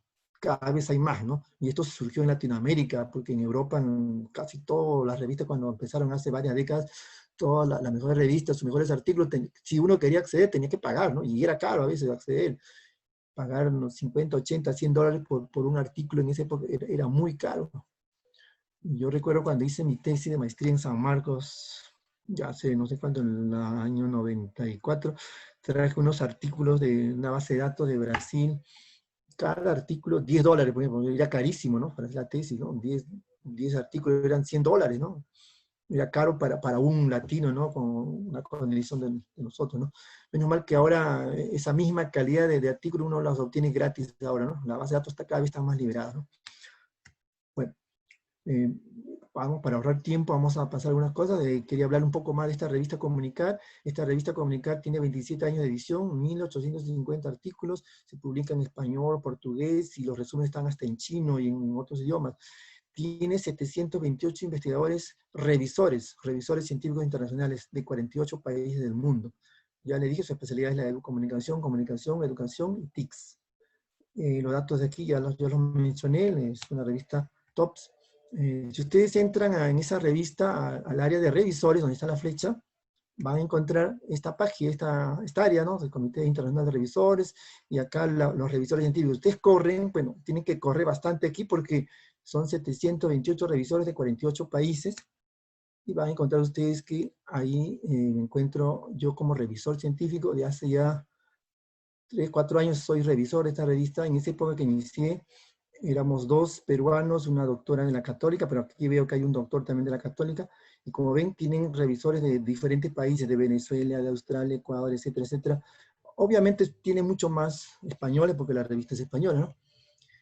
Entonces, no solo soy revisor de esa revista, sino también soy árbitro de la revista Quiro, esa revista de la San Martín de Porras, y también soy revisor científico de esta revista Horizonte de la Ciencia, que es una revista de la Universidad Nacional del Centro, que está indexada pues al Latin, etcétera, es lo que ven ustedes ahí. Entonces, por lo tanto, tengo alguna experiencia en revisar, ¿no? Quizás algunos me conocen cuando les ha tocado que yo sea su revisor, dicen que soy un poco exigente, ¿no? Quizás porque me he formado con ese criterio de que cuando uno hace, cuando uno cumple su rol, ¿no? Como revisor, tiene que tratar de que el trabajo sea lo más cercano a lo aceptable, ¿no? Sin exigir tampoco extremo. Yo entiendo de que un trabajo de tesis de pregrado no tiene que tener la misma exigencia de una tesis de maestría. Yo he encontrado tesis de maestría, miren, y esto para los muchachos, para que vean, he encontrado tesis de maestría cuando he sido revisor de tesis de maestría, que tienen un nivel menor que muchas tesis de pregrado, de alumno, ¿no? De pregrado. Que no debiera ser así, ¿no? Porque es que no se ponen parámetros, ¿no? No se entienden los niveles, lo que explicamos, ¿no? Lo que cada estudio, cada nivel de un estudio de pregrado, de bachillerato, un estudio, los estudios de maestría y doctorado deben hacer, ¿no? Se confunden y puede haber un trabajo de pregrado que he visto mucho mejor que hasta una tesis doctoral a veces, ¿no? Lo que no debería ser, ¿no? Bueno, un proyecto es un planteamiento en el cual se indican todo lo que lo que va a hacerse en la investigación, todo debe estar explicitado en términos de metodológico, en términos presupuestarios, de recursos, personal, logística, todo lo que se vaya a utilizar debe estar explicitado. Voy a acelerar esta parte, no sé cómo andamos de tiempo, creo que hemos rebasado el tiempo. Vamos a irnos a la parte final de repente. Característica del proyecto. Entonces, en el proyecto debe estar explicitado los aspectos técnico-metodológicos, todo lo que se refiere al método científico, administrativo, todos los procesos, pedir permiso, pedir constancia, etcétera, etcétera, ¿no? De donde vamos a hacer el trabajo de investigación, si va a ser un colegio, un hospital, coordinar con ellos, financieros, cómo va a obtenerse la fuente, cómo se va a hacer el control de avances, la logística, qué vamos a necesitar, qué servicios vamos a necesitar, estadística, servicios de laboratorios, análisis, infraestructura, qué ambientes, equipos, microscopios, máquinas, qué personal vamos a necesitar. Todo eso debe estar claro en el proyecto, todo eso debe decirlo en términos de tiempo. Bueno, un proyecto, vamos a ver, de investigación es un plan donde se debe explicitar toda esta información, debe mostrar las líneas de acción que guiarán el sentido del estudio, la clase de información que se va a recopilar sobre la realidad. Bueno, tiene un proceso largo esto, la planificación debe estar también muy claro, los objetivos, no se puede planificar si los objetivos no están explicitados, y sobre todo, y esto se está estilando cada vez más ahora, que todo lo que se haga tiene que estar enmarcado dentro de las líneas de investigación. O sea, ya nadie puede investigar lo que quiere, lo que desea, sino lo que la institución plantea como líneas. Y si no está en la línea, no puede investigar. Les contaba a ustedes que hay universidades, hay facultades que no investigan, por ejemplo, nada de prótesis, nada de endodoncia, nada de eso, porque sus líneas no son esas, ¿no? Y eso no está mal, ¿no? Ya se puede sorprender, pero ¿cómo la Universidad Sao Paulo, la Universidad, la Facultad de Odontología de la Católica, o etcétera, la Universidad, la Facultad de Odontología de la UNAM, que es una de las mejores universidades latinoamericanas, no investiga de esta área? Pero es normal, ¿no? No es parte de su línea. Y hoy día se entiende que las líneas son campos específicos, nada más de áreas de la investigación súper específicas. Bueno, acá están las estrategias de índole metodológico, estadístico, administrativo, todo ello en el proyecto. A ver, voy a avanzar hasta la idea de investigación. Realmente todos estos temas los podríamos desarrollar más adelante con mayor tiempo. Es muy amplio toda esta temática. En el proyecto, entonces, hay palabras clave, ¿no? ¿Qué tema se va a estudiar? Eso está explicitado en la definición del problema. Es decir, cuando ustedes analicen esta área, que es un capítulo del proyecto, definición del problema, debe estar claro el tema, ¿no? El qué se va a investigar. De igual manera, en el planteamiento del problema, que es un capítulo del proyecto, debe estar claro esto, cuál es la situación actual del tema. O sea, tiene que haber hecho el alumno, el tesista, una revisión actualizada, vigente, profunda, pertinente de su temática. Todas. Si el proyecto lo va a presentar en junio, perdón, ahora estamos en octubre, hasta octubre, ¿no? Hasta una semana antes, toda la información del tema hasta una semana antes de presentarlo, ¿no? Que tenga vigencia, ¿no? Formulación de problema, ¿cuál es la incógnita? ¿Cuál es la relación de las variables que pretenden ustedes demostrar, ¿no? El propósito que tiene la investigación, eso está explicitado en los objetivos de la investigación. ¿Cuáles son los motivos para hacer el estudio? Eso está en la justificación. Esto responde al por qué y al para qué, ¿no? ¿Quiénes y qué han escrito sobre el tema? Es decir, ¿qué es lo que se sabe hasta la fecha del tema? Eso está en el marco teórico, ¿no? También hay que usar base de datos, hay que hacer las citas también de acuerdo a los parámetros. En caso de salud usamos el estilo de Vancouver. En ciencias sociales se usa el estilo APA. Y hay muchos estilos, ¿no? Creen que hay un montón, más de 20 estilos diferentes. A veces cada universidad en Estados Unidos tiene su propio estilo, ¿no? Cada universidad tiene su propio estilo a veces. En esta hipótesis se tiene que explicitar lo que se pretende probar, así con precisión. ¿Qué relación? ¿Qué variable y con qué variable? ¿Y qué tipo de relación? Si es una relación causa-efecto, una relación de asociación, ¿qué tipo de relación? Explicitado bien claro, ¿no? La metodología, esto responde al cómo, ¿no? ¿Cómo se realizará la investigación? Métodos, técnicas, instrumentos. Clarísimo de estar esto. Muestra, población muestra. La última parte, referencias, es decir, a qué fuentes se han referido en el estudio. Tiene que ser fuente. Les digo a los alumnos que van a hacer tesis, la referencia, lo que ellos conocen como bibliografía, de repente en las monografías, en tesis, investigación se llama referencias bibliográficas o simplemente referencias. Las referencias tienen que ser actualizadas. ¿Y qué significa actualizada? De los últimos 5 años. La mayor parte, yo siempre recomiendo, más del 50% de lo que tienen, si tienen 50 referencias, tienen que ser 26 actualizadas de los últimos 5 años. Eso tampoco se cumple. Muchas de las bibliografías son antiguas, son información que quizás ya no sirve, ¿no? Y quizás le está faltando muchas fuentes que ya están resolviendo su problema. De repente están queriendo resolver un problema que ya fue resuelto, ¿no? Por eso la importancia de usar bibliografía vigente. ¿Qué recursos necesita? O sea, dinero, fuente, presupuesto. ¿Va a ser autofinanciado? ¿Cuánto van a usar? Muchas veces el presupuesto, como es autofinanciado en las tesis, el alumno lo pone a ojo de buen cubero, como se dice, ¿no? Es decir, pone que un lapicero vale 10 soles. Entonces, tampoco, no porque el alumno lo vaya a financiar, autofinanciar, el presupuesto tiene que ser muy grosero, sino muy sacado, muy jalado los cabellos. Tiene que ser coherente. Y más aún cuando el presupuesto o el proyecto va a ser presentado a una entidad que lo pueda financiar, el presupuesto, toda esta parte tiene que ser muy realista, porque basta un indicio de que han sobredimensionado el valor de alguno de los recursos que se va a usar, ya lo descalifica, ¿no? Pues tiene que haber mucha seriedad. Otra vez el tema de la ética aquí, ¿no? Y el cronograma tiene que estar, se indica el día que se inicia y el día que se acaba todo, ¿no? Hasta cuando van a hacer la sustentación. Un requisito fundamental también de los proyectos es que sea factible y que sea viable. Dos cosas distintas, ¿no? Factible significa simplemente que se puede hacer. Factible, que se puede hacer. Pero viable es mucho más importante. Significa que no solo se puede hacer, sino que tiene probabilidades de poderse llevar a cabo, que tiene todas las facilidades, que tiene todas las facilidades y no va a haber mayores problemas. Para que se entienda bien, siempre con ejemplos se entiende mejor. Hace algunos años, algunos alumnos me querían proponer como asesor. Yo estaba saturado, ya no les acepté, pero yo les dije, yo les puedo ayudar, pero no quiero ser asesor porque ya tengo mucha asesoría, no tengo mucho tiempo.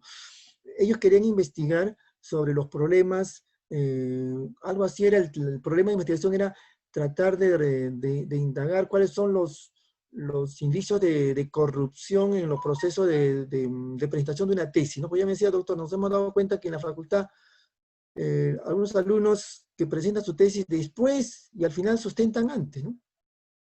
Y no sé, claro, el proceso es largo, ¿no? Hay un paso A, B, C, D, etcétera. Pero algunos que estaban mucho antes y terminan después, ¿no? Parece que ahí hay algún favoritismo, hay algo ahí que hace que ciertos grupos o ciertos alumnos terminen el proceso más rápido, ¿no? Salten mucho más rápido todas las instancias administrativas. Entonces yo le dije, bueno, es un problema factible, ¿no? Se puede hacer una encuesta anónima a los egresados, los que ya salieron ya, que no tienen un conflicto de interés, ¿no? Ya salieron, y saber dónde están, ¿no? Nos dirán, pues, ¿no? De repente en tal instancia, en tal oficina, en tal persona, en tal lugar, ahí está el problema de que saltan algunas cosas, ¿no? Pues el problema de investigación en este caso era muy factible, fácil de hacer una encuesta, ¿no? pero no era viable, ¿no? Porque yo le digo, pues ustedes van a hacer eso o sea, van a tratar como de evaluar en primera instancia a la comisión de grados y títulos, ¿no? Porque por ahí también estaba el problema, ¿no? Entonces van a tener problemas, pueden tomar represalias contra ustedes, de repente. Yo creo que este tema es factible, pero no es viable, ¿no? Se van a meter, pues, como dicen, en la cueva del lobo, ¿no? No van a poder. Entonces ellos cambiaron ya, y cambiaron el título, ya no era evaluar los niveles de corrupción, no sé cómo le ponían ellos, pero era en el fondo eso. Ellos cambiaron el tema y decidieron investigar los componentes metodológicos en las tesis. O sea, se pusieron a indagar si todas las tesis tenían, por ejemplo, variables, si tenía bien las hipótesis, si tenían, qué tenía y qué no tenía, ¿no? Y se dieron cuenta al final que a pesar de que el formato del proyecto decía que debía contener problemas, las variables, etcétera, todos los componentes, muchas tesis que ya estaban aprobadas ya con alta nota, y cuando se daban cuenta no tenían, o sea, estaban incompletas, ¿no? No tenían algunos componentes, no cumplían los requisitos. ¿Y cómo pasaron? Bueno, no sé cómo pasaron, pero ellos descubrieron eso. Bueno, eso fue un trabajo mucho más suave, ¿no? Para ellos, ¿no? Pero eso es un tema de factibilidad y viabilidad. Otro ejemplo podría ser si nosotros queríamos hacer un trabajo de investigación, por ejemplo, sobre, en Caracas, en Venezuela, sobre libertad de prensa, por ejemplo, ¿no? Obviamente ahí el gobierno se viene encima, ¿no? No permitiría, ¿no? Investigar, porque saben que allá que en este tipo de gobiernos, dictaduras, siempre la prensa está un poco amordazada, etcétera, etcétera. Entonces, un problema de eso, un tema de investigación ahí no sería viable, ¿no? Factible sí, acá sí se podría hacer, ¿verdad? Acá sí hay más libertad, pero allá no, allá sería factible, pero no tan viable. Acá en el Perú sí factible y viable, ¿no? O sea, se puede, sí, y también hay condiciones, hay circunstancias, hay probabilidades de que se pueda hacer, sí. Entonces, estas dos temáticas de factibilidad y viabilidad siempre deben ser evaluados cuando se tenga un tema de investigación. Pasó una vez también con unos alumnos, siempre con ejemplos, mira, que en teoría me dijeron, vamos a hacer una investigación, doctor, vamos a hacer un estudio de la anatomía del ápice radicular, solamente el ápice radicular de unos dientes, una muestra de 100 dientes, no. Y usando un software, había un software en ese, les hablo de unos 8 años, 9 años creo atrás, y la teoría, había bajado unos artículos en inglés, lo tradujeron, todo, bueno, hicieron su proyecto, basándose en eso. Resulta que al final, cuando estaba el proyecto todo aprobado, todo, me dice, ¿sabe qué, doctor? Nos damos cuenta que este software usa un tipo de microscopía con un tipo de contraste, alguna parte técnica que no existe en el Perú. Ninguna universidad tiene ese tipo de microscopía con ese software, con esto. ¿Qué hacemos? Yo le digo, bueno, eso han debido ver, ¿no? En esa época no se vio eso de la viabilidad, ¿no? Si una universidad peruana tenía ese recurso, ¿no? Menos mal que por medio de un contacto de un peruano que estaba en Sao Paulo, en una universidad, en la Universidad de Sao Paulo, les pudo llevar, o sea, ellos tuvieron que llevar las muestras a Brasil, que allá les hicieran el análisis con ese tipo de microscopía, luego traer acá la información y acá analizarla, o sea, se pudo salvar. Pero miren, había un problema ahí también de viabilidad, o sea, era factible, sí, porque la teoría todo se decía que se podía hacer, sí era factible, pero no se pudo hacer porque no había, en el Perú no había esos recursos, ¿no? Entonces tuvieron que usar esa triangulación, y menos mal que hubo los medios, las personas adecuadas, un peruano allá que pudo ayudarlos, ¿no? Entonces es un tema bastante importante analizar la viabilidad cuando se plantea un problema, desde el problema, o sea, siempre yo lo veo esto desde el problema de investigación para que, antes de avanzar, antes de elaborar, la búsqueda de información exhaustiva, antes de elaborar las hipótesis, antes de llegar desde el problema al inicio, analizar estas variables, estos indicadores, factibilidad y viabilidad. Entonces, la factibilidad es lo que teóricamente nos indica que se puede hacer, simplemente factos, factibilidad viene de factos, hecho, que se puede hacer, sí se puede hacer, pero eso no basta, ¿no? Hay que ver también la viabilidad, es decir, si hay probabilidades, si hay circunstancias favorables, si hay conveniencias, si hay seguridad, si hay garantías, si hay apoyo, etcétera, etcétera. Bueno, no sé si los monitores me dicen, puedo cortar si nos hemos rebasado el tiempo y es hora de acabar, yo podría seguir, pero no sé qué me dicen. ¿Continúo o me dan algún tiempo más?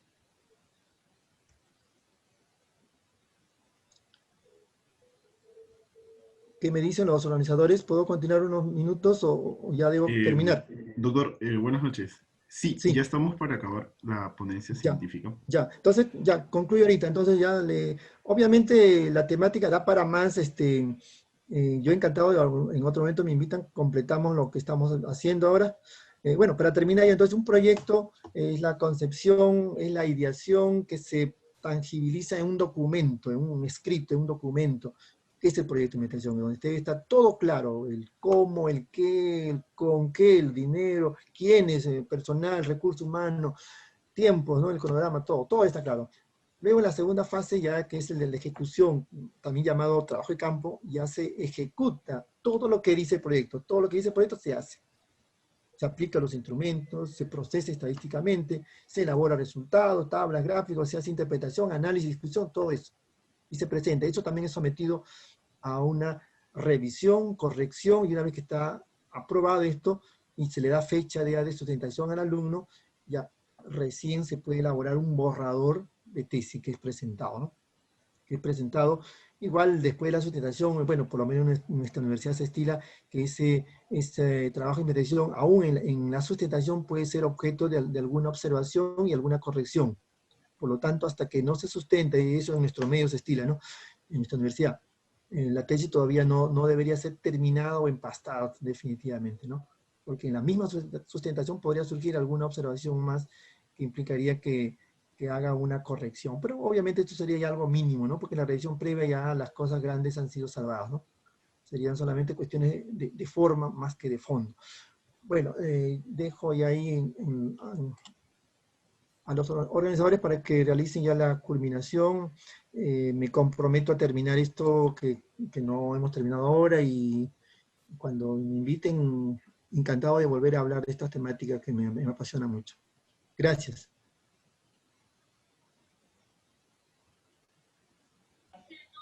Muchas gracias, doctor, por su ponencia, muy interesante. De verdad, sé que nos va a servir mucho para todos. Y bueno, ahora le voy a dar pase a nuestra compañera, nuestra societaria también, Claudia Vázquez, para que inicie con la ronda de preguntas. Bien, muchas felicitaciones, doctor. Buenas noches de antemano con todos los presentes. Queremos felicitarlo y agradecerle por su excelente ponencia. Sabemos que nos va a brindar de gran ayuda para ser futuros profesionales. Bien, continuando con la ronda de preguntas. Doctor, tenemos la siguiente pregunta. ¿Una investigación de tipo observacional puede realizarse para una tesis? ¿Qué recomienda usted tomando en cuenta la situación de la pandemia? Ya mire, eso más que nada va a depender de la parte reglamentaria que establezca cada universidad. Por ejemplo, aquí en el estilo de la Universidad San Gonzaga, los trabajos de tipo observacional no pasarían, ¿no? Porque un trabajo de observación, si se entiende la observación como el método que nos permite hacer un trabajo descriptivo, ¿no? Los descriptivos que son univariables no pasan, ¿no? Porque desde el formato ya nos dice que tiene que haber variable independiente, dependiente, o sea, ya no está hablando de un nivel, no está hablando de un nivel relacional, donde debe ser bivariado, dos variables deben haber. Entonces por ahí no pasan, pero eso no significa que los trabajos de tipo descriptivo, observacionales, no valgan, sí valen, y en otras universidades sí las pasan, ¿no? Sí las reciben, ¿no? Por ejemplo, un trabajo también de tipo cualitativo no es recibido, porque no hay formato, ¿no? Para que acepten eso, ¿no? Porque el formato no dice, desde que no dice variable independiente, hipótesis, ya es cuantitativo, porque los trabajos de investigación cualitativos no tienen hipótesis, ¿no? O si lo tienen de otra índole, ¿no? Ahora, me habla también del contexto actual sanitario, por supuesto, ¿no? Hoy día eso se debería convertir, es más, deberían todas las universidades reformular su línea de investigación. Es una propuesta que hago desde este foro, ¿no? Desde acá. Deberían, hago un llamado a las autoridades pertinentes que reformulen sus líneas de investigación y que incorporen ahorita esta temática, ¿no? El COVID-19.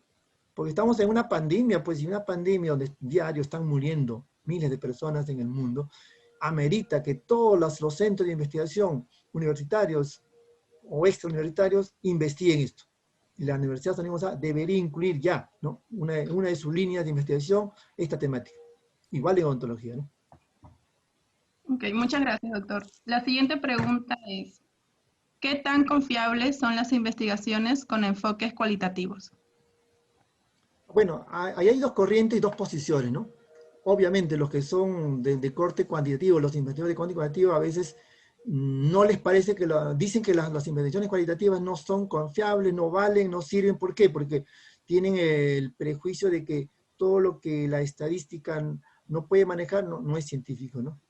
pero sí es muy importante. Por ejemplo, en Brasil tienen muy desarrollado las investigaciones, la Universidad de Sao Paulo desarrolla mucho las investigaciones cualitativas, sí tienen su valor. Por ejemplo, ¿cómo haríamos entonces, cómo investigaríamos nosotros esa temática subjetiva, ¿no? Lo que les decía, ¿no? Investigar las aspiraciones, los fenómenos psicológicos, los fenómenos de nuestras comunidades, esos significados, esas creencias, si no lo hacemos mediante una entrevista a profundidad, si no lo hacemos mediante trabajos individualizados, ¿no? Donde no importa que no se generalice, ¿no? Pero son válidos, ¿no? O sea, depende de la óptica cómo lo miremos, ¿no? Si nosotros creemos que la estadística lo es todo, que los números es todo, entonces pues diremos pues que la cualitativa no tiene valor, ¿no? Y quizás ese ha sido el prejuicio por el cual en las universidades peruanas, como le digo, más del 90%, 95% de las tesis no son cualitativas, ¿no? Son cualitativas, son de enfoque cualitativo. Entonces, es controversial el tema, ¿no? Hay quienes dicen que no vale, que no sirve, pero yo considero que las dos tienen su campo.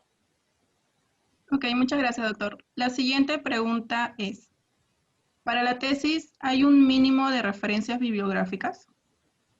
Yo diría que sí y no. ¿Por qué? Depende de la temática. Miren, si por ejemplo en este momento yo le diga, haga una tesis sobre COVID-19, ahorita, COVID-19, dígame ustedes, a ver, ¿habría antecedentes de los últimos 5 años? No habría si la enfermedad apareció recién en diciembre. ¿Y cuándo llegó a Perú? El primer caso, en marzo, ¿verdad? En marzo llegó. O sea, ¿cómo le puedes exigir tú a un tesista, no, quiero que me traigas antecedentes de COVID-19 en Perú de hace 5 años, pero si apareció recién en marzo?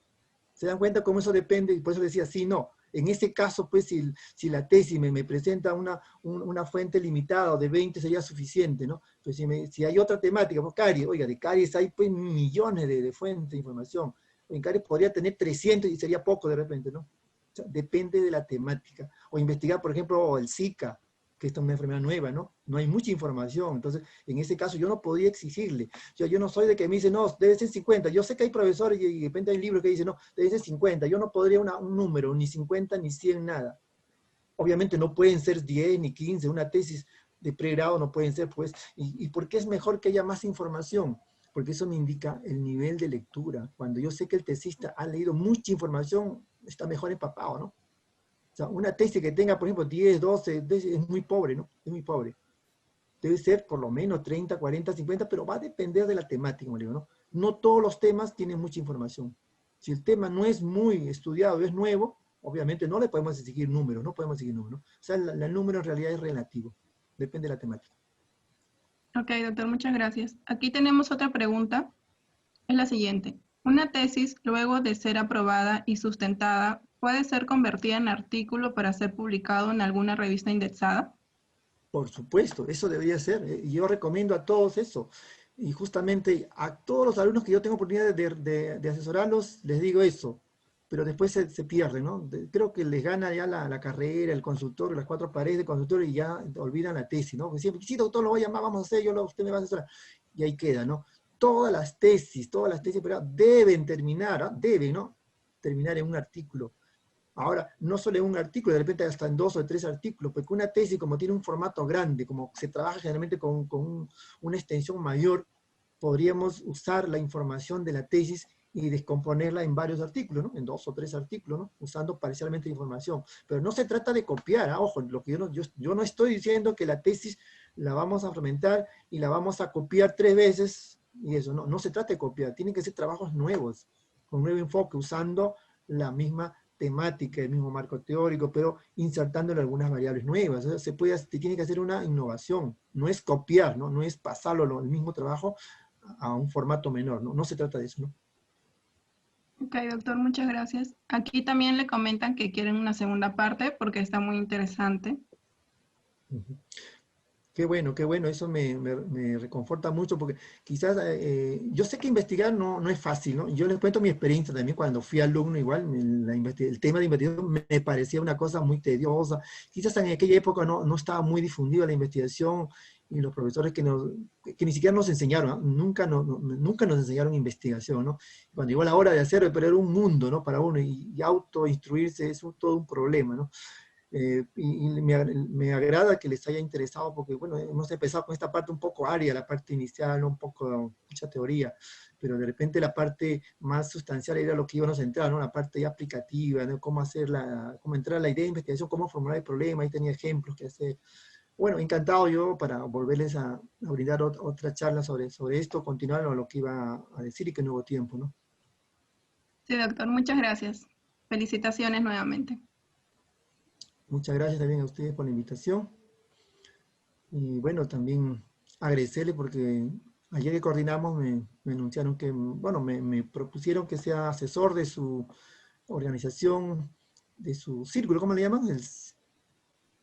Sociedad científica, doctor. De la Sociedad Científica de Estudiantes, que me mostraron toda una organización muy sistematizada realmente, y le decía yo ayer mismo, y lo repito para todos, yo he visto durante los 30 años que tengo de docencia nacer y desaparecer muchas organizaciones, muchas sociedades de estudiantes, y esta es la más organizada que he visto hasta ahora, y no solamente eso, sino que están vinculados con otras sociedades de estudiantes de ciencia de la salud, no solo del Perú, sino de otros países, ¿no? Como me mostraron que tienen vínculos con sociedades chilenas, etcétera, etcétera, y eso me parece muy bueno, muy interesante, y más bien yo honrado que ustedes me hayan propuesto, y yo encantado acepto, ¿no? Ser su asesor y colaborar en lo que pueda yo ofrecerle, ¿no? En los campos que usted ya conoce, no solo en la investigación. Por ejemplo, mañana también aprovecho a hacer una propaganda, me han invitado para dar una charla sobre bases anatómicas de la clínica odontológica mañana a las 7 también, otro grupo también, y siempre yo dándole el sí a los estudiantes a los cuales yo considero me debo, ¿no? Por ser la condición de docente, ¿no? Sí, doctor, bueno, estamos muy agradecidos por su brillante exposición, ¿no? Y en nombre de la Sociedad Científica de Estudiantes de Odontología y también en nombre del Departamento Permanente Científico, hacemos extensa nuestra admiración y deseando también que continúen los éxitos en su trayectoria profesional. Esperamos contar también con usted más adelante en otras ponencias, ¿no? Muchas gracias. Le doy pase también a Gabriel, a ver si nos dice algo. Sí, buenas noches, doctor. Muchísimas gracias por su brillante ponencia.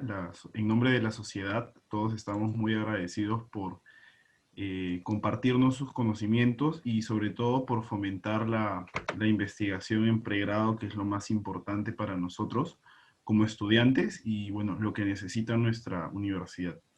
Asimismo, también agradecemos su compromiso por la investigación y también por sus ganas de querer asesorarnos para que la sociedad siga creciendo a nivel nacional e internacional, y estoy muy seguro que de su lado también vamos a poder seguir creciendo.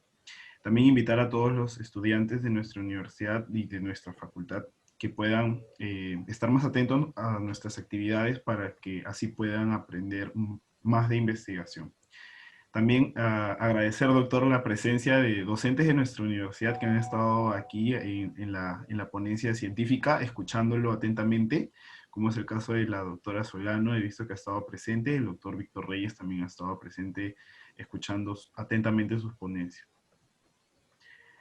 Asimismo, también los invito a todos para que puedan prender sus cámaras y podamos tomar nuestra foto final, para que podamos publicarlo y pues tengamos nuestra evidencia. Así que todos los invitamos a que prendan sus cámaras.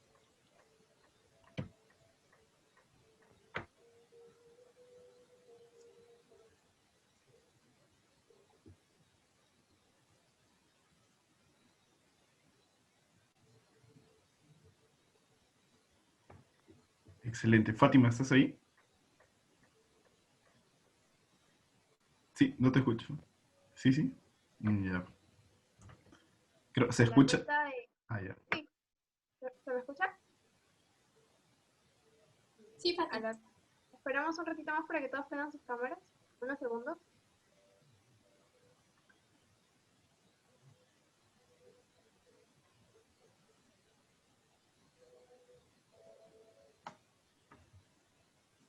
A la cuenta de 3 va la foto. 1, 2, 3.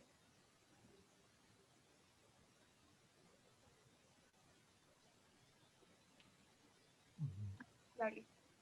Gracias. Listo, muchísimas gracias a todos por su asistencia, muchísimas gracias, doctor. Y así damos Gracias, por... doctor, Muchas gracias también por escuchar y estar ahí casi 2 horas hemos estado. Yo